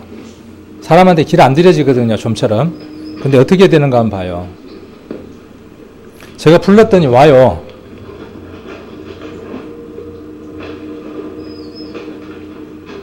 이리 와. 좋대죠. 네. 어디로 왔는가 한번 보세요. 네. 요 이야기 하려고 하는 게 아니고 제가 이제 이야기 하나 해드릴게요. 제가 새를 좋아해요. 이때부터. 그러다 보니까 이런 생각이 났어요. 제가 새를 좋아하는데 새가 한 번씩 이렇게 날아오는 거예요. 집에 날아오는데 그 새한테 제가 사랑에 빠졌어요. 정신 나간 놈이죠. 어쨌든 새가 좋은 거예요. 그래서 새한테 사랑을 고백을 하고 싶은 거예요. 정신이 나갔어요. 하여튼 새한테 저렇게 얼마나 이뻐요. 이거 사랑에 빠졌어요. 우리 집사람을 냅두고 이제 사랑에 빠진 거예요. 그래서 저 참새하고 사랑을 나누고 싶어요. 어떻게 하면 참새하고 사랑을 나눌 수 있을까요? 좋아할 수는 있지만 사랑은 안 돼요. 그래서 제가 용한 마술사를 찾아갔어요. 이야기입니다. 어디까지나. 마술사를 찾아가서 돈을 덤탱이로 주고 참새로 좀 만들어주라 그랬어요. 그리고 일정 시간이 지나면 다시 사람으로 돌려주라고 이제 약속을 잘 했어요. 돈을 주고. 제가 이제 참새가 딱 됐습니다. 왜 제가 참새가 됐겠어요? 이게요, 내가 가면 도망가 버려요. 내가 뭔 말을 하면 잡아먹을 것처럼 도망가 버리거든요. 왜? 격이 다르니까 그런 거예요. 차원이 다르니까. 새와 사람은 차원이 다르기 때문에 대화가 어렵죠. 그래서 제가 뭐가 되고자 하는 거죠? 그 차원으로 내려가는 거예요. 참새가 나를 좋아하는지 안 하는지 모르잖아요. 도망다니니까. 그러니까 참새가 사람이 되려고 하는 마음은 전혀 없잖아요. 우리 사람들이 그렇죠. 하나님과 같이 영원히 살고자 하는 그 마음은 있지만 그렇게 될 수 있는 능력이 없는 거예요. 자, 그래서 돈을 주고 가서 참새가 됐어요. 참새에게 이제 이야기를 하는 겁니다. 딱 기다리고 있는 거예요. 참새가 푸르르 우리 집에 날아왔어요. 보니까 여기서 못 보던 참새가 하나 왔거든. 근데 좀 잘생겼어. 이제 이야기를 하는 거예요, 서로. 짹짹짹짹 했으면서. 그러다 보니까 이제 뭐가 통했냐면 말이 통하니까 일단 뭐가 됐어요? 서로 의사소통이 됐어. 그래서 내가 널 사랑해. 그랬더니 그쪽 참새도 그래. 그리고 이제 사랑이 확인이 됐어. 사랑이 확인된 다음에 제가 뭐라고 이야기를 했냐면 사실은 내가 옛날에 사람이었어. 참새가 뭐라 그러겠어요? 헐! 대박! 그랬을 거 아니에요? 그러니까 제가 이제 뭘 보여줘야 되겠어요? 사람이었다는 증거를 보여줘야 되겠죠. 그래서 하나하나 보여줍니다. 내가 며칠 날 우리 집 앞에 날아왔는데 네가 그때 내가 조를 줬는데 도망갔지? 맞아. 이렇게 했는데 맞지? 그래, 맞네. 그런데 사실은 내가 용한 마술사를 아는데 둘 다 사람이 될 수 있어. 어쩔래? 그래? 내가 새로 살면서 두려워하는 것보다는 사람이 되는 게 낫지. 오케이, 콜! 그랬단 말이에요. 그래갖고 참새하고 사람이 돼가지고 행복하게 잘 살았대요. 괜찮아요, 얘기가? 우리 집사람이 이제 칼 들고 나서게 생겼습니다. 자, 근데 그 얘기가 뭐냐면요. 성경의 스토리하고 똑같다고요. 사람이 하나님이 될 수 없다고요. 하나님이 어떻게 되어주셨어요? 인간의 모습으로 이 세상까지 오신 거예요. 왜? 사람이 하나님의 생각을 읽지 못하고 말을 이해하지 못하니까. 그래서 사람의 모습으로 와서 사람에게 가장 필요한 것을 준 거예요. 그리고 하나님이 어떻게 하시겠다고요? 우리를 어떻게 만드신다고요? 하나님과 같은 몸으로 만든다고요. 그래서 하나님 우편에 앉혀놓고 어떻게 한다고요? 남편이고 신부가 되어져서 아내가 되어져서 영원한 하나님 나라에서 깨가 쏟아지듯이 산다고요. 그게 성경의 얘기라고요. 자, 요 사랑의 메시지를 여러분들에게 전했습니다. 이제 그것을 간직하고 그 사랑을 유지하고 키워나가는 것이 우리에게 남겨져 있는 소명이고 또 해야 될 일들입니다. 한 주간 이렇게 또 이 일이 전해지기 위해서 또 수고하고 애쓴 우리 성도님들도 있습니다. 무엇보다도 이번 집회 때에는 우리 성도님들이 하나가 되어져서요. 참 따뜻하고 뜨겁게 이렇게 모든 일들에 동참해 주시고 또 성도님들도 기쁨으로 일들을 하신 것 같아요. 그리고 또 귀한 분들이 또 오셔서 이렇게 또 말씀을 들었습니다. 이번에 확신이 생겼을지 또 알 수는 없지만 우리가 잘 그분들을 우리 교회 가운데에서 말씀이 화합되어서 살아갈 수 있도록 그렇게 또 하셨으면 좋겠고요. 또 최근에 또 구원받은 분들이 또 교회 안에 몇 분들 계시잖아요. 또 그분들에게는 다시 한번 더 사랑을 확인할 수 있는 그런 또 소중한 시간들이 되어졌던 것 같습니다. 또 이웃 교회 광양에서 또 밤마다 이렇게 또 와주셔서 정말 고맙습니다. 다음에 또 저희들 또 똑같이 갚아드리겠습니다. 받았으면 갚아야죠. 우리도 하나님 앞에 받은 것만큼 그 이상으로 갚으면서 살아가는 귀한 우리 성도님들 되셨으면 좋겠습니다. 한 주간 고생하셨습니다. 제가 기도드리고 마치겠습니다. 귀한 시간 허락해 주심을 감사를 드립니다. 우리에게 하나님의 살아계심을 발견케 하시고 또 우리가 인생이 하나님을 떠난 사실들을 마음 가운데 깨닫게 하시고 오늘은 그 하나님이 우리를 부르시는 그 사랑의 음성을 저희들 들었습니다. 그 사랑이 뜨겁고 그 사랑이 너무나 커서 우리들 심령 가운데에 차고 넘쳐 어찌할 수 없는 마음들로 그 사랑의 메시지들을 받게 됩니다. 하나님 아버지, 이 사랑 안에서 살아갈 수 있도록 은혜를 내려주시기를 원합니다. 이 교회가 이 사랑으로 서로 말하고 이 사랑으로 뜨겁게 나누며 살아가는 귀한 교회가 되어질 수 있도록 더욱 은혜 내려주시기를 원합니다. 이번에 처음 말씀을 들었던 영혼들도 있습니다. 혹 그 마음 가운데 의문이 있고 아직 해결되어지지 않는 것이 않다면 그 마음 가운데에 이 문제를 풀려고 하는 마음들 허락해 주셔서 꼭 문제의 답을 얻고 나머지 생애를 살아갈 수 있도록 은혜 베풀어 주시기를 원합니다. 우리 성도님들 10년 가운데에 그들을 돕고 또 기도할 수 있는 마음들이 되게 해주시기를 원합니다. 또 최근에 구원받은 귀한 우리 주님의 권속들 위에는 이 사랑의 메시지가 10년 안에 다시 한 번 더 회복되어지고 기쁨으로 나머지 생애를 살아갈 수 있도록 은혜 베풀어 주시기를 원합니다. 오늘 귀한 시간 허락해 주심을 감사를 드리며 우리를 영원한 죄악 가운데에서 구원해 주신 고마우신 예수님 이름 받들어 기도드립니다. 아멘. 네, 수고하셨습니다.